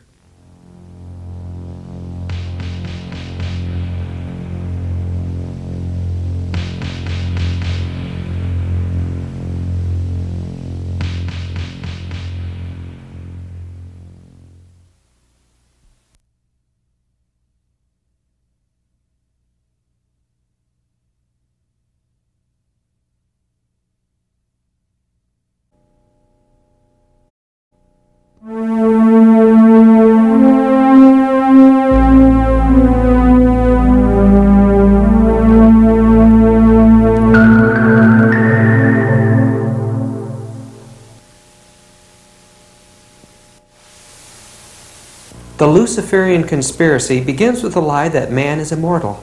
Nothing has caused more heartache than the loss of a loved one, nor any question more stirring than where will I go when I die? As you and I look in the mirror, we see the wrinkles form and the gray hairs. We are dying while we're alive.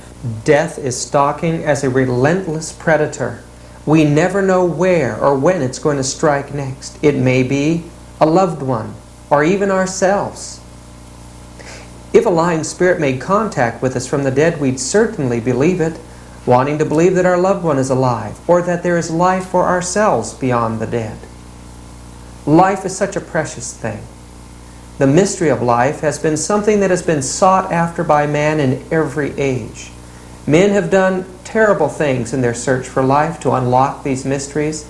They've beat and damaged their own bodies.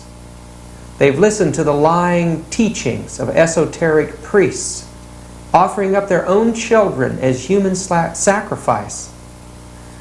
In each country there are gods that represent death and life. Egypt, it's a scarab beetle, Osiris or Serapis. In the Greek culture was a god Zeus, holding the lightning bolt in his hand, a symbol of the life forces, the energies of nature. In India, the symbol of the serpent represented the life forces. Indeed, in almost every country, the symbol of the serpent is a symbol of healing or life. The seven-headed dragon was a symbol of the life forces, the controlling power of nature in every culture of the world. Men even worship their genitals, the phallic god, Dionysius, Bacchus, or Osiris, as symbols of the life force. Indeed, all the gods of the mysteries were symbols of this mysterious energy that surrounded and filled all nature. People wore jewelry to give themselves more of these powers. The search for the occult powers has gone on in every age and in every way. There are tremendous pseudosciences that revolve around the electrical energies. John Dee in England did his research first as a medical doctor and then into the world of the occult, talking to the dead, foretelling the future. These practices went underground during the rise of the Roman Catholic Church. It was persecuted much as early primitive Christianity was, and thus the old esoteric cults began to die out, and the research was done in secret, in the mysteries. The state religion of Rome was Mithra, and underneath the old cathedrals of Europe today, we find the pagan temples of Mithra is where the Christians first began to worship. Thus we know that spiritualism, occultism, was absorbed by the Christian church in her effort to evangelize the world. The mystery of the wafer is the mystery of absorbing the life forces. Sunday was the symbol of the sun's power. and the sun representing all these energy fields in nature. The priests carried these divining rods or staffs with them, and when they were buried, they were actually worshipped after death. The confessional and the teachings of the eternal burning hell were all things that were copied from the spiritualistic teachings of the occult world. The use of women in religious services, setting them apart for special purposes, again was a copy of the temple priestesses of the occult world. Little do we know of the suffering of these nuns behind the walls of the cloistered convents. The Inquisition was set up to persecute anyone who disagreed with the church. And so the research into the occult went into the secret world. The real history of spiritualism is the history of the secret societies. In the church, the Templars united their interests with the Ismail of the Ottoman Empire. Here, in their secret rites, in their castles around Europe, they carried on the mysterious rites of the occult. They kissed a statue of a goat-headed god in their initiation. Persecuted by the church, they fled into the British Isles, and there in 1717 set up the first Masonic Lodge. In these lodges, men took death oaths to keep their teachings secret. Although they flaunted biblical symbolism, Christian and Hebrew symbols, such as the Bible and Solomon's temple, as we look closely at these things, we'll find it surrounded by the occult symbolism of Babylon, Egypt, and India, as the Bible is only used as an allegory of the astrology worship of the ancient occult mysteries. Solomon's temple was the soul man or the sun man or the sun god's temple. We know that the cubic stone representing character represented in the mysteries 6 sides and 12 lines, or the system of astrology. If you look on the eastern wall of this Masonic lodge, you'll see a G and a pentagram. The G represents God. The pentagram is a symbol of the ruler of the dark forces, or Satan. The god of Masonry is Lucifer, or Satan. And when these occultists say, "Our Father which art in heaven," they are not referring to the God of either the Hebrews or the ancient or the Christians, but they are referring to the god Lucifer. Once a Mason is passed to the ranks of initiation, he becomes a pagan nature worshiper, irrespective of whether he originally was a Christian, a Hebrew, or even a believer in the God Allah, because there is an Islamic branch as well. Part of the Luciferian mysteries is the teaching of evolution, or the transmigration of the souls. No modern scientist developed the teaching of evolution. It was a teaching of the Luciferian mysteries from the time of Babylon. The idea that there are electronic magnetic forces from one mind to the other was also a teaching in the mysteries. It's not anything new today. Adam Weishaupt was a devil worshipper, a Luciferian, and he laid out a plan to take over the entire world. 1776 he published his plan, and in 1789 it got its start in the French Revolution. First workout in the French Revolution. Following him, Mazzini took over, and then the demonic man Albert Pike became the great Grand Master of Masonry. Pike perpetuated the Luciferian Revolution. The religion is Manichaean Neo-Gnosticism, teaching that the divinity is dual and that Lucifer is the equal of Adonai, the god of the Christians. With Lucifer, the god of light and goodness, struggling for humanity against Adonai, the god of darkness and evil. No matter what rite, the great architect of the universe is not the God worshipped by the Christians. Many of America's presidents have been Masons.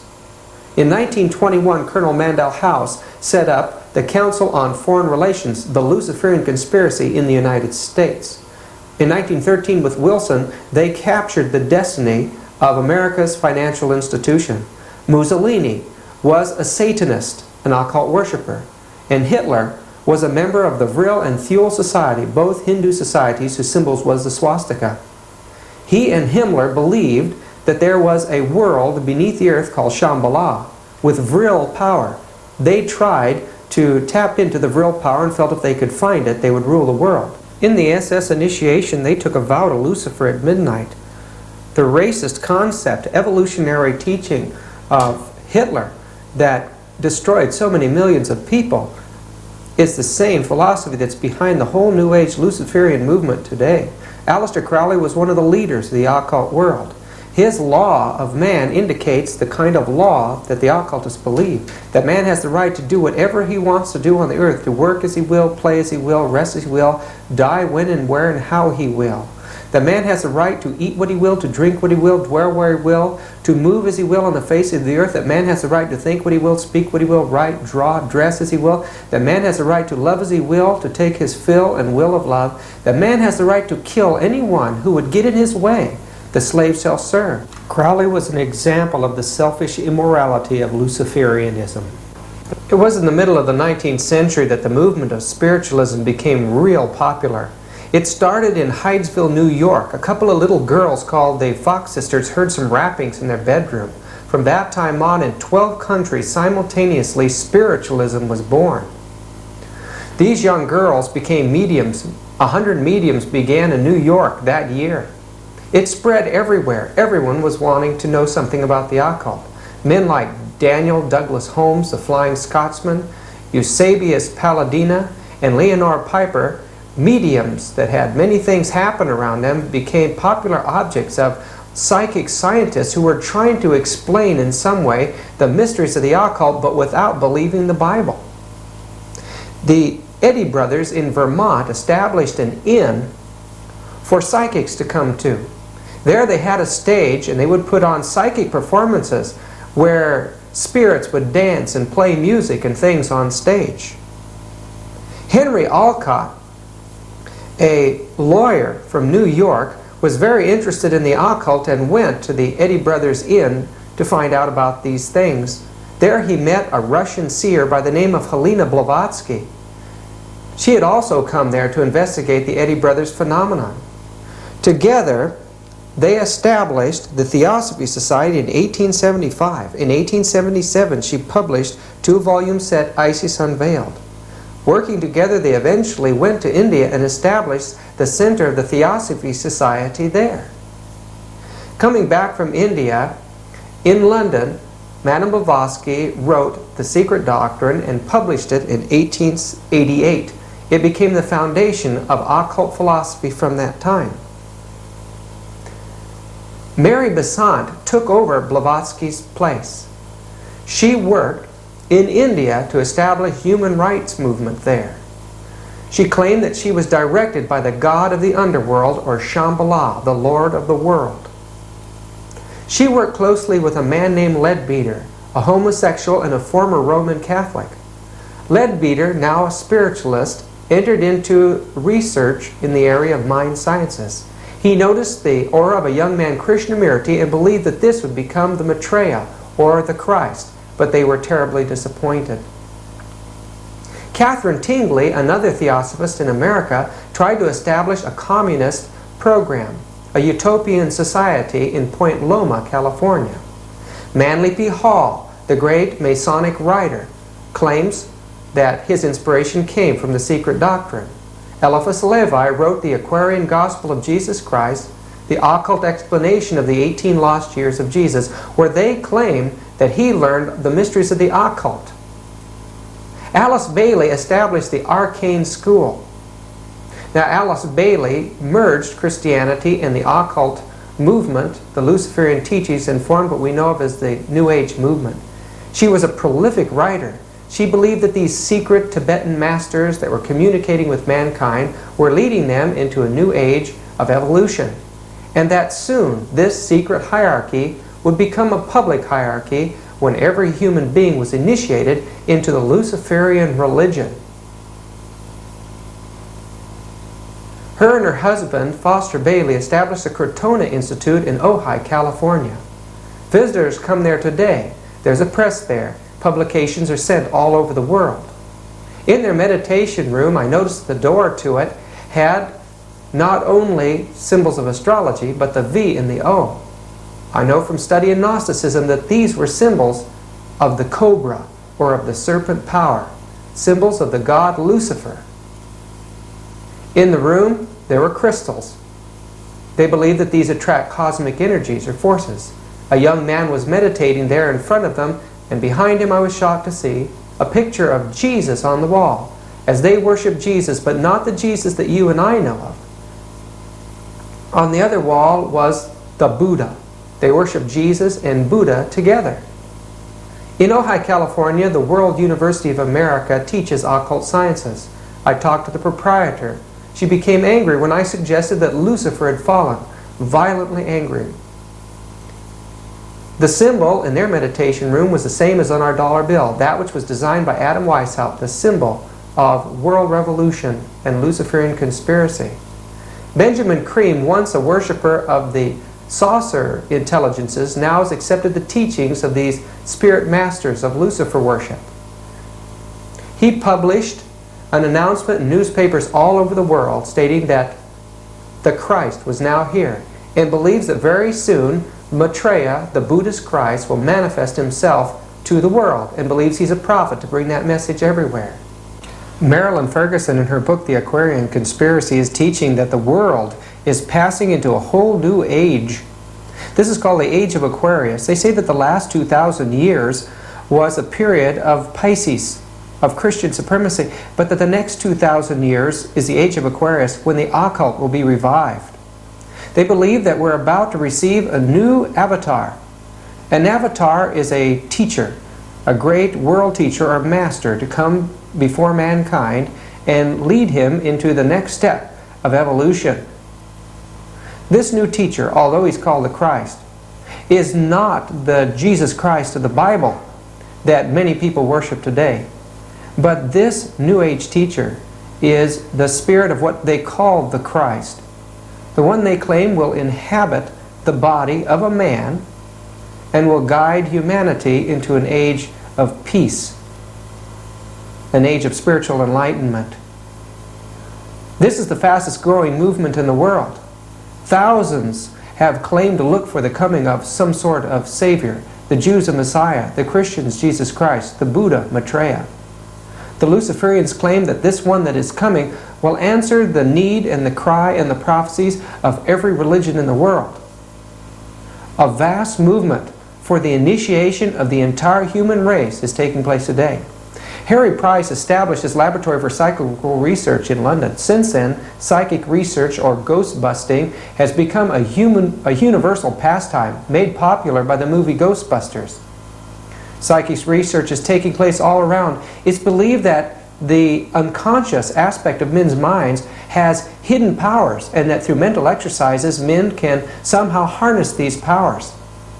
Today, through radio, television, movie entertainment, it's becoming evident that people like Matthew Manning, who show psychic powers, or this man here who's thinking into a camera and the impression is on the film, or this photograph of a ghost, is all aspect of what men's mind can do. Ouija boards are now outselling Monopoly games. People are experimenting with hypnotic mind travel called astral projection, believing that in the hidden resources of man's minds are supernatural electrical powers that he can harness that actually create its own alternate realities. That man can go back into the past, or that man can heal. Edgar Cayce made popular the idea of psychic healing, and he was a prominent member of what we call the holistic movement today, which is the natural side, the pseudoscience side of Lucifer worship. Today there are classes and seminars, classes in colleges and universities that are teaching that man's body is an electrical unit that the energies of nature can pass through and bring healing to other people. When you walk into a holistic restaurant, a holistic health food store, this is not a Christian institution, but it's an institution that believes that man can raise this power of the unconscious mind to his higher nature through healthful living and actually gain control of his environment. Many people are unwittingly being brought into the occult through water dowsing.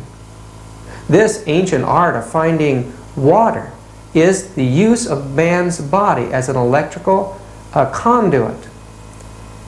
The use of the pendulum, the wand, all of these things are used in the occult circles. Some people have become completely controlled by the occult because of these sciences. It's now believed that three-dimensional items can attract these electromagnetic forces. The pyramid in Egypt has long been known to be an attractor and condenser of energy. From the ancient esoteric religion passed all the way down to this time, it's believed that its passageways and its tunnels hold prophecies. Bovis discovered these electrical energies in the pyramid. Today, people are believing that these magnetic fields control every aspect of our life, and there's a rebirth in astrology worship, believing that the planets somehow hold a magnetic pull, and depending upon what way they are aligned and where the sun is at the time one's born, your entire destiny, they believe, is determined. I believe that the spirits can do this, can guide a man's destiny by the planets if he is not controlled by another power. Because of these powers, many of the leading scientists have entered into studies in the area of the psychic science. The world has been prepared for this new occult age by children being taught myths and legends from the time that they're little children as part of literature in high school and college. How can they escape when the subconscious mind is full of the idea of fantasy and magic? Walt Disney has become one of the greatest promoters of the occult. Many parents think it's safe, but it is not. It'll bring their children into spirit worship in time. Here Mickey Mouse is playing the part of a wizard, and you've heard of Darby O'Gill and the Little People and Snow White and the Seven Dwarfs. All are occult. Cartoon programs on TV today are attracting children into the occult sciences. Demons are entertaining our children today and are dancing across the screen. These are being imbued into the mind of children. Terror is there.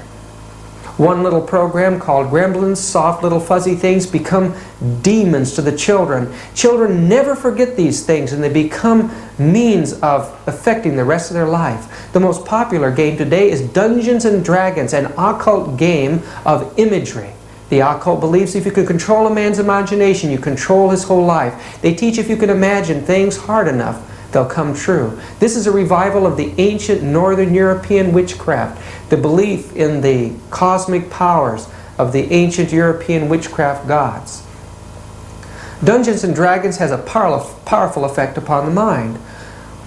When pressed for the secret of Dungeons and Dragons' success, Gygax concedes when you can choose the character you want and acting out all your deepest fantasies of your own heroism, send that character in the most fantastic, unexpected situations in search of valuable treasures.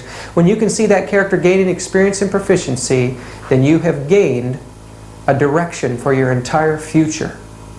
The manuals of Dungeons and Dragons actually have the spells in it and tell you about the magic that you will have, the different implements of occult art that you will carry out in your imagination. Once these things are imbued into a man's imagination and his imagery takes on a certain personality, there is a spirit that works in that person's life from that time forward. Books have come out now and are explaining that the occult explosion is taking place all around us. Many Americans don't see it, but young people are joining occult groups and cult groups far faster than they're joining Christianity today, and their children have almost no chance for the future. Witchcraft is Lucifer worship is the fastest growing worship in the entire world. Images of the occult and Satanism have been flaunted so long and so hard through music and through television, through radio, that young people in colleges and universities taking classes there in the occult have moved right into it, and it's become a common concept in society today.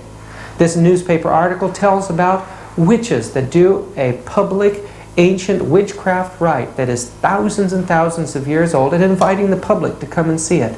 People are involving themselves in fire walking today.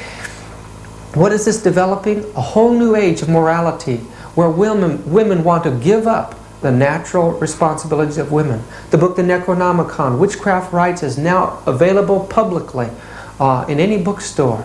Anton LaVey, San Francisco, has formed a satanic church in America, and it has its place among the churches of the world today. Many young people are getting into Satanism because of the belief that they can gain powers for themselves, powers that will give them money and wealth. Young people are locked into groups of 13 called covens. There are thousands of these across America. They're brought into it in elementary school and high school, many times by their teachers or their friends in school. Keep your children out of public school. Today, churches are being vandalized by Satan worshipers and witches. Mass murderers are often connected with occult or witchcraft groups. The son of Sam claimed that Sam was the devil and that he had an insatiable thirst for human blood. Part of the Luciferian conspiracy is the humanistic revolution to force the Christian God out of the educational system in America. The NEA, the National Education Association, has worked close with the Teachers Union to force humanism into the class. It's destroying the Christian morality, making the children look to themselves for their own morality. Many parents have tried to keep their children at home to educate them because of the atheism that's in the school system. But where the NEA is strong and where the Teachers Union is strong, these families are harassed by legal authorities. The Homeschool Legal Defense Association based in Washington said an estimated 35,000 families are threatened with legal action last year. The worst states were North Dakota, Michigan, Idaho, Florida, and Texas. We're in a war against the occult. What Todd warned us about is actually happening. Lucifer worship is taking over the entire American society. The book A Trip into the Supernatural explains that the most important people are part of an elite group of spirit worshipers. One gentleman explained that going to seances and this type of thing was of very little value, that the real source of power is to be found in the worship of demons or the fallen angels. He was the leader of a band, and he explained that when he became a demon worshiper, that money flowed in. Their fees were the highest in the industry. People liked to dance to the music. In reality, the spirits, he said, controlled us, or other words, possessed us, energized us, and in turn we passed the influences on to the people. They liked what they got, and they kept returning for more of the same. The pictures that were in the chapel room there, they said, these are the gods that our folks talk about, the chief counselors. They rule over legions of spirits. After they materialized, we photographed them, and then we made these paintings of them. At the end of the room was a large altar, and when they looked closely at it, there was a majestic looking individual in that painting. The priest explained that this was Satan. He chuckled at their surprise and then said it was solemnly important that the next generation believe that the master and the spirits do not exist, so that they can rule the inhabitants of this planet successfully in the decades just before us. The priest stated that everyone they could make to disqualify themselves from being a member of Christ's kingdom automatically became a member of Satan's kingdom. The satanic priest explained that thousands of years ago, his master had jurisdiction over countless numbers of beings in the universe. He became misunderstood and was forced to flee his domain. The inhabitants of this earth, it says, kindly welcomed him, and he deceived them in order to take over them. When it became known that his rival Christ would come to earth after assuming the nature of a man to attract humanity to himself, the master and his counselors decided to follow a strategy similar of that one that originally enabled them to take this planet. This planned course of action would require all demonic spirits to carefully counsel human beings to live in a way that would disqualify themselves from becoming members of Christ's kingdom. The spirits would encourage people to listen to their feelings instead of the words of Christ and his prophets. In no sure way could the spirits obtain control of the people's lives without the individuals realizing what was happening. Let's look into the Bible and see what the words of Christ and his prophets are that Satan does not want us to know. First, in Genesis chapter 2, we learn that, "And the Lord formed man of the dust of the ground and breathed into his nostrils the breath of life, and man became a living soul." So the word breath is synonymous with a living soul and life. Let's look at the early Hebrew use of the word ruach. We find that it means breath, and then it means life and a rational soul. These are the earliest uses of the word and the correct use of the word. Seeing its use in Psalms 104 verse 29, "Thou hidest thy face, they are troubled, thou takest away their breath or their life, they die and return to their dust. Thou sendest forth thy spirit, and they are created, and thou renewest the face of the earth." So that we understand that with the animals, God gave them life or his breath. The same is true of man in Psalms 146. We're told, "Put not your trust in princes, nor in the Son of Man, in whom there is no help. His breath or his life goes forth, he returns to his earth. In that very day his thoughts perish, or his rational mind disappears. There is no knowledge after death. The living know that they shall die, but the dead know not anything, neither have they any more reward, For the memory of them are forgotten, also their love and their hatred and their envy is now perished. Neither have they any more portion forever in anything that is done under the sun. Ecclesiastes 9. Solomon makes it clear that there is no memory after death. He goes on to say in verse 10, Whatsoever thy hand findeth to do, do it with all thy might, for there is no work, nor device, nor knowledge, nor wisdom in the grave whither thou goest. Life ends there. We look in Nahum 1:10 to see the end of the wicked. It says, For while they be folded together as the thorns, and while they are drunken as drunkards, they shall be devoured as stubble, fully dry. No eternal burning hell. It makes it clear in verse 9 that affliction shall not rise a second time. Death will be permanent in the final judgment. The last prophet in the Old Testament, Malachi, the last chapter, we read, For behold, the day cometh that shall burn as an oven, and all the proud, yea, and all that do wickedly, shall be stubble, and the day that cometh shall burn them up, saith the Lord of hosts, that it shall leave them neither root nor branch. But unto you that fear my name shall the Son of Righteousness rise with healing in his wings, and ye shall go forth and grow up as calves of the stall. And ye shall tread down the wicked, for they shall be ashes under the soles of your feet in the day that I do this, saith the Lord of hosts. Utter end will come to those who do not believe faithfully in the true Jesus Christ, the only name given among men whereby we must be saved. A narrow path leads to life eternal, not the many paths of the occult world. God wants to invite us home. Satan wants to make sure that we never go home, that we perish eternally. I urge you to listen to the voice of Christ and the words of Him and His prophets. There are so many things working against us today. One of the most potent, deceptive forces in the world today is that of rock and roll music. Let's look into this subject together. Satan came down from heaven to destroy all who loved God. He determined to use his powers of music. We understand that Lucifer fell from heaven because he wanted to become God himself. The Bible tells us that his pipes and his tabourets were made within him in the day that he was created. Well, this leads us to understand that music will play an important part of his deceptive power. We find that the pagan god Apollo is seen with his lyre here. We find that the Greek Pythagoras said that God was to be thought of in the form of 3 notes of an instrument. Music played an important part in the initiations in the Orpheus cults. Indeed, all the cults of the world use music as initiation into demonic possession, into occultism.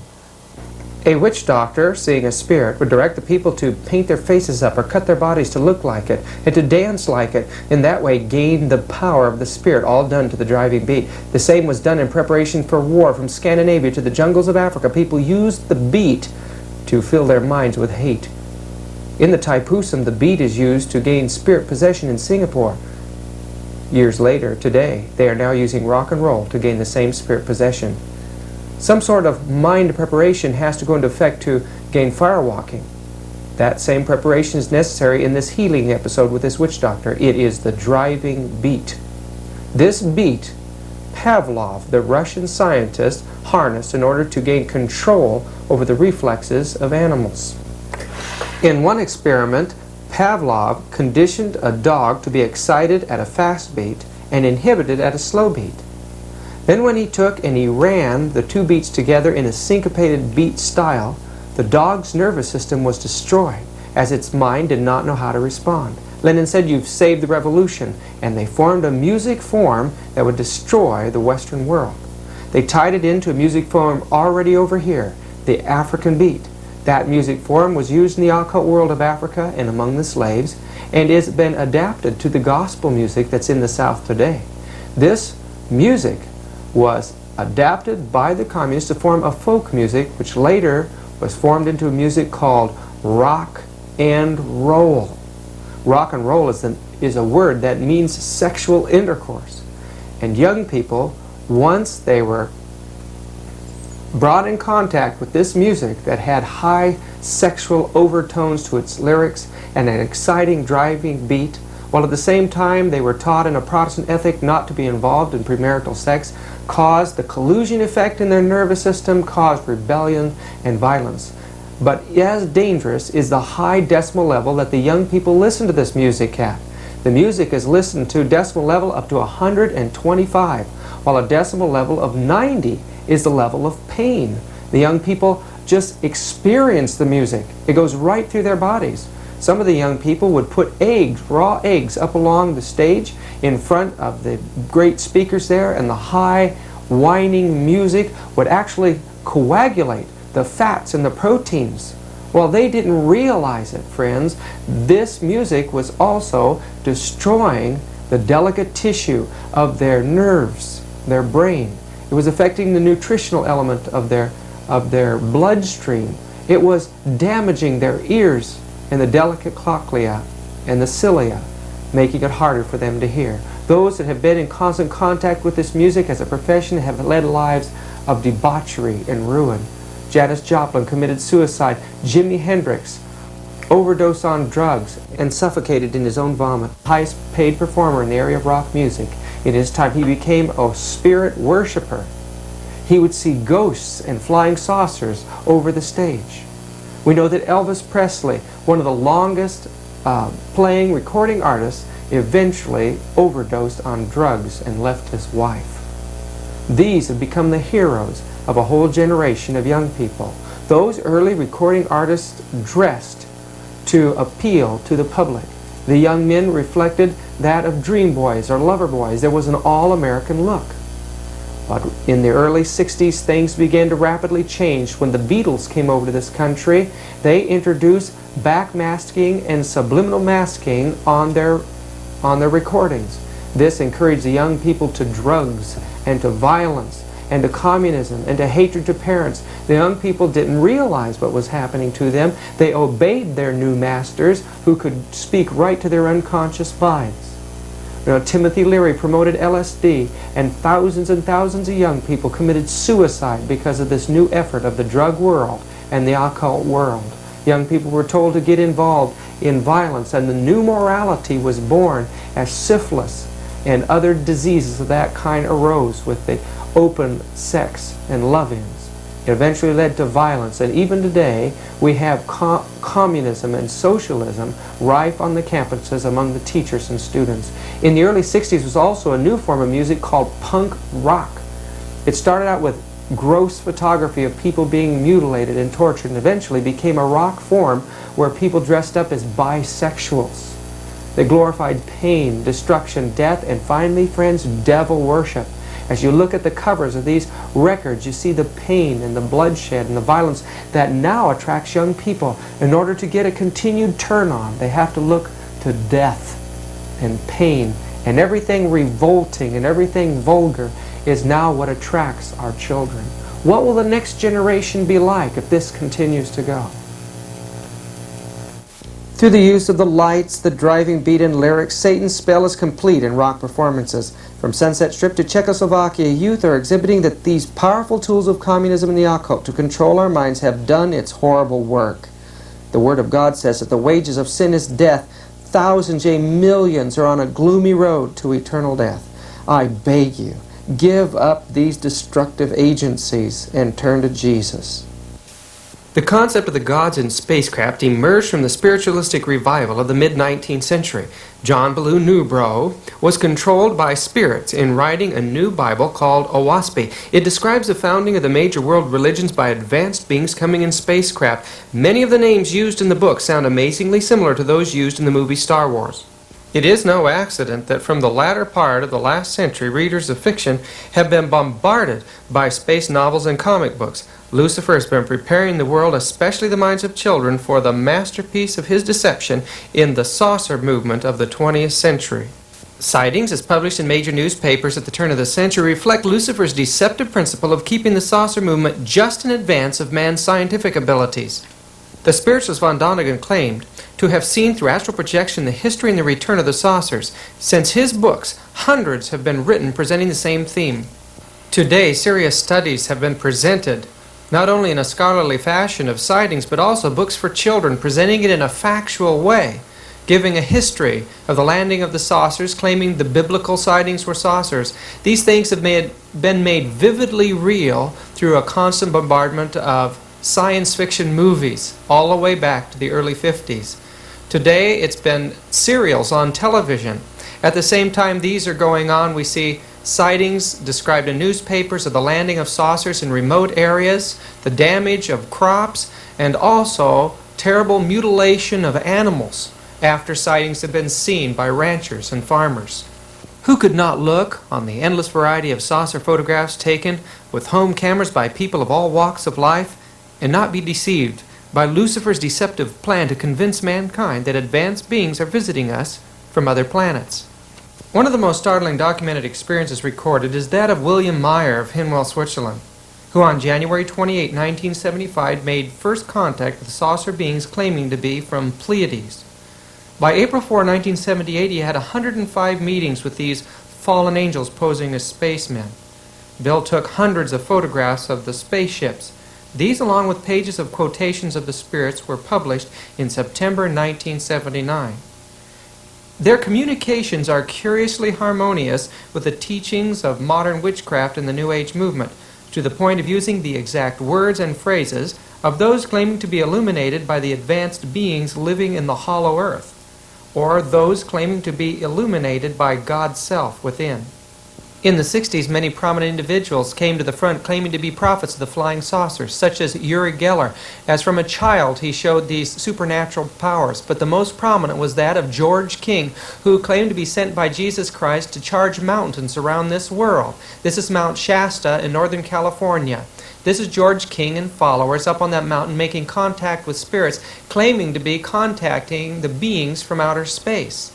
This map of the United States shows in red blocked areas those areas where most of the sightings take place in the United States. When we look over at California, we can clearly see that Shasta has been the center of a large number of sightings.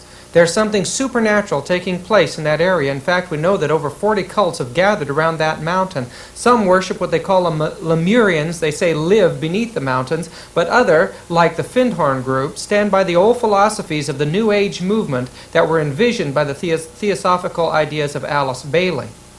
With all this, what appears to be tangible evidence, it's no wonder that thousands and thousands are gathering to worship saucer intelligences and are being taught in classes, how to make contact with these beings from outer space by letting their minds go in the same way that ancient Hinduism taught how to make contact with the God within. Many religious people are now believing, and Christians are now believing, that God was originally an astronaut. It's made its way into the sacred realms of the Christian church. Some are interpreting the idea that maybe Adam and maybe Eve, the first man and woman, were originally brought here by flying saucers. The vision of Ezekiel chapter 1, which is a picture of the throne of God, a vision that was given to Ezekiel, is now depicted as a flying saucer by very prominent individuals. In fact, now the entire Bible is seen as contact with supernatural space intelligences. In the early 60s, Barney and Betty Hill saw a flying saucer. It landed and took them aboard. Under hypnotic trance, the story was brought out of this terrifying ordeal. A movie was made after that and comes out every year. Hundreds of these kind of experiences have been brought out by hypnosis, but others, such as Val Johnson's running into a flying saucer, have tangible, factual evidence involved in them that can't be denied. One of the most terrifying aspects of the saucer experiences is that of seeing beings that are terribly distorted and horrifying to look at. While some see these beings as looking like human beings, others see horrifying creatures, the terror of which burns itself into their minds and into their memories. After seeing a being of this nature, it would be almost impossible to tell these people that they really saw nothing, that satanic agencies were manifesting themselves to these individuals in the form of these horrifying creatures. The world is on the verge of seeing beings come out of flying saucers. The movie Encounters of the Third Kind did more than just present this idea. It glorified this idea. It made people want to make contact with space intelligences. It depicted the government as playing a decisive role in making contact with the space intelligences. In '53, they came in over airspace. This made this an issue of national emergencies. When the jets were sent up, they couldn't even get near them. Since then, the government has established several projects. In Donald Keyhoe's book, Flying Saucers Top Secret, he reveals the government's conclusions on the flying saucer mystery. They found that in the Hydrographic Office of the Navy, there is a map called the Perry-Reese map that goes back 5,000 years and is so accurate, only one thing could explain it: a worldwide aerial survey. Originally came from a Turkish naval officer in 1953 and made its way to the Navy. They believe that the map indicates that Columbus had a map. The original map went back 5,000 years. And it must have took a tremendous team of men to have made it. And since there was no factories or laboratories that have been found through the years, and no parts of airplanes, they must have come in spaceships. Since that time, the government has gotten behind many projects to bring this information openly before the public. By fascinating films and documentaries, they have tried to make it appear to be an archaeological finding. But the most prominent movies of those who have come out recently, such as Encounters of the Third Kind. On this magazine it says the UFOs are coming. The UFO depicted in the movie was the size of a city, coming down out of the clouds, making trumpet-like sounds, but over a mountain called Devil's Mountain. Could it be Lucifer's subtle announcement of his own counterfeit of the second coming of Jesus Christ described in the Bible? The movie series Star Wars was crafted to place the ancient magic force of witchcraft into a modern guise. The Force is what gives the Jedi his power. It's an energy field created by all living things. It surrounds us and penetrates us. It binds the galaxy together. In one of the many UFO magazines, an article was written by Robert N. Webster describing the surprise of a reporter in observing the presentation of Star Wars to the President and the White House staff and reps from other countries 6 months before it's released to the public. It was a shock because this is not a White House practice, especially on a children's science fiction movie. According to Webster, the film was crafted to warn us of the dangers of interplanetary enemies. Why did the government release this to the public now? Well, they believe that they must prepare us to mobilize our forces without panic to repel an invasion that's coming from the heavens. What was the reason for the tremendous popularity of this movie? Well, the facts can be made known. These facts may shock us. It's successful because a large part of it they believe is true. You see, for 2 centuries, Johannes Kepler and other famed astronomers tried to solve an interplanetary mystery. They believed there must be a planet between the orbits of Mars and Jupiter. But it wasn't until the late Dr. George H. Williamson devoted his entire life to contactees, the whole story, they believe, was brought out. These people came up with the same set of facts, supernaturally. What was that story about? George H. Williamson describes that all these contactees told of a great interplanetary government that existed in this area of the galaxy for a long period of time. This system was a government that eventually turned its police force over to a huge computer system, except for one planet, a planet by the name of Meldick. Another name given in books and periodicals for Meldick is Lucifer. That might be interesting to you. The planet was experimenting with atomic energy, and eventually this Earth-like planet Meldick blew itself up. The tragic result of it was the great meteor belt that surrounds our solar system between the planets of Jupiter and Mars today. Just before the planet was blown up, these contactees tell us, beings came from other planets and in mercy transferred a group of these to this Earth in its early stages of physical involvement. These individuals, it is believed by the saucer movement today, were the original Adam and Eve, or the beginning of our intelligent life form here on this Earth, the origin of our entire civilization, and that these beings are coming back to bring peace to this Earth at the end of Earth's history.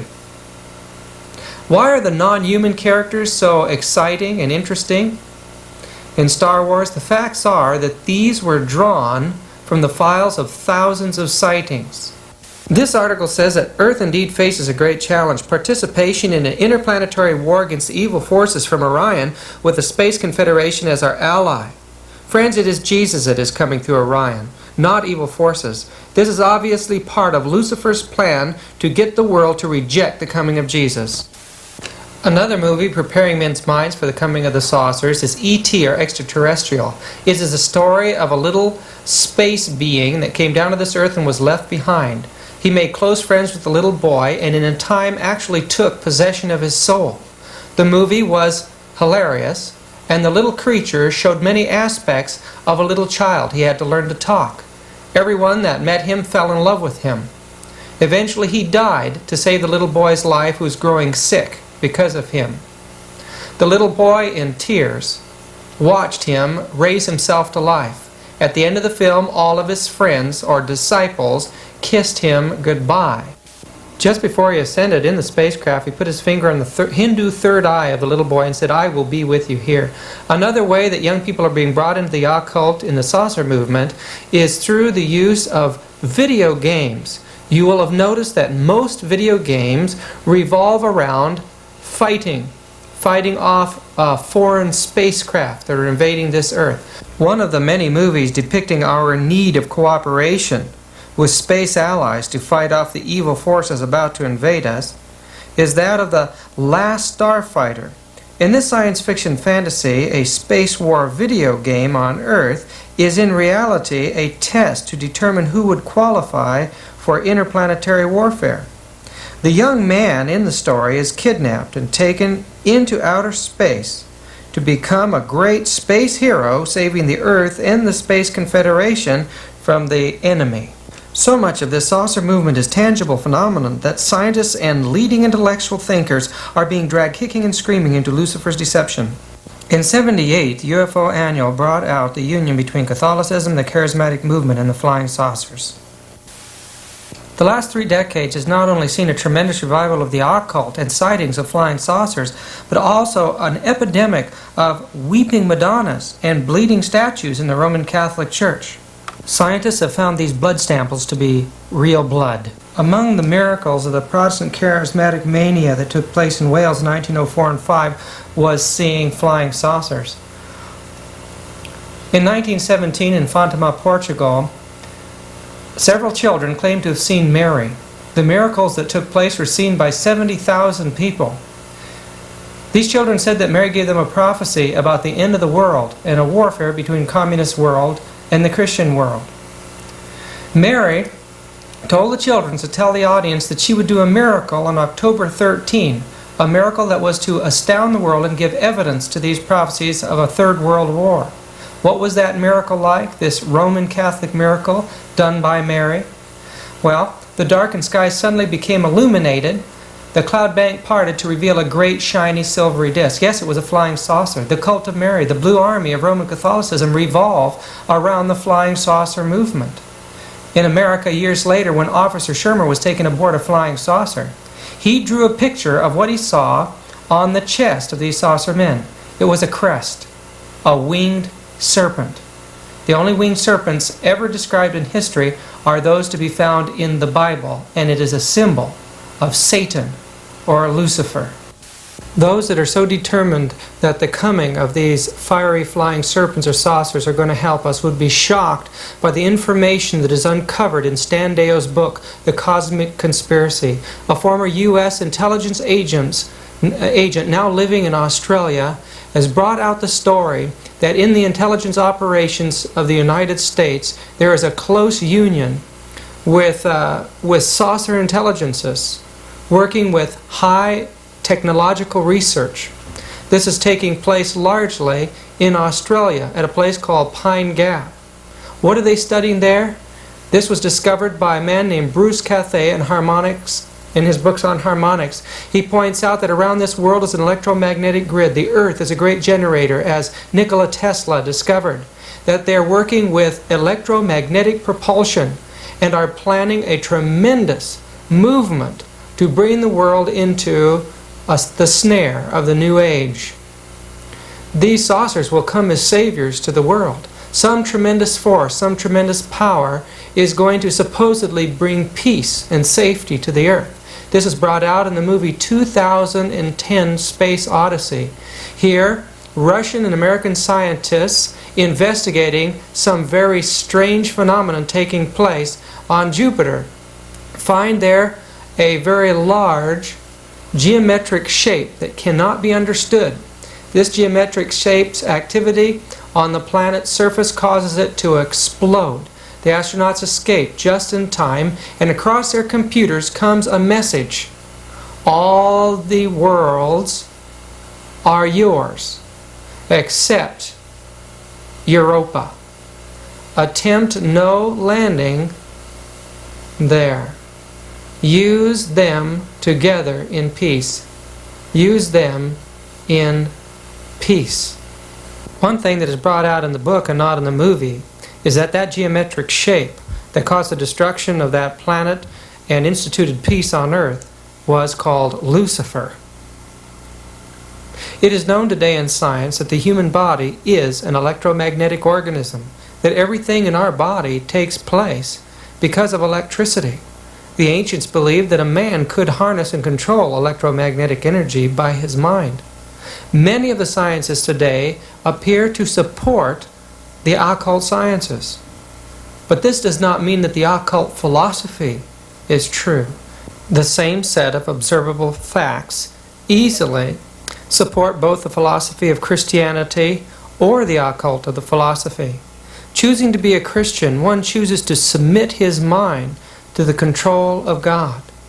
But in the occult, one chooses to believe that he is a God controlling himself. The occult teaches that we are on the verge of a great new frontier, a frontier in spiritual evolutionary advancement, where every man is a God and will be able to choose and control his own destiny. But what is it really saying? If the Christian philosophy is true, and Lucifer, that great angel who has now become the adversary, or Satan, is here to deceive mankind, that when we submit to self and withhold our mind from the control of the God of the Bible, we then come under Satan's power, thinking that we're controlling ourselves. The world will become like an India, men's minds submitted to a power they claim is within, but in reality the power of darkness. If you want to know what the New Age will be like, look to the degraded system of India.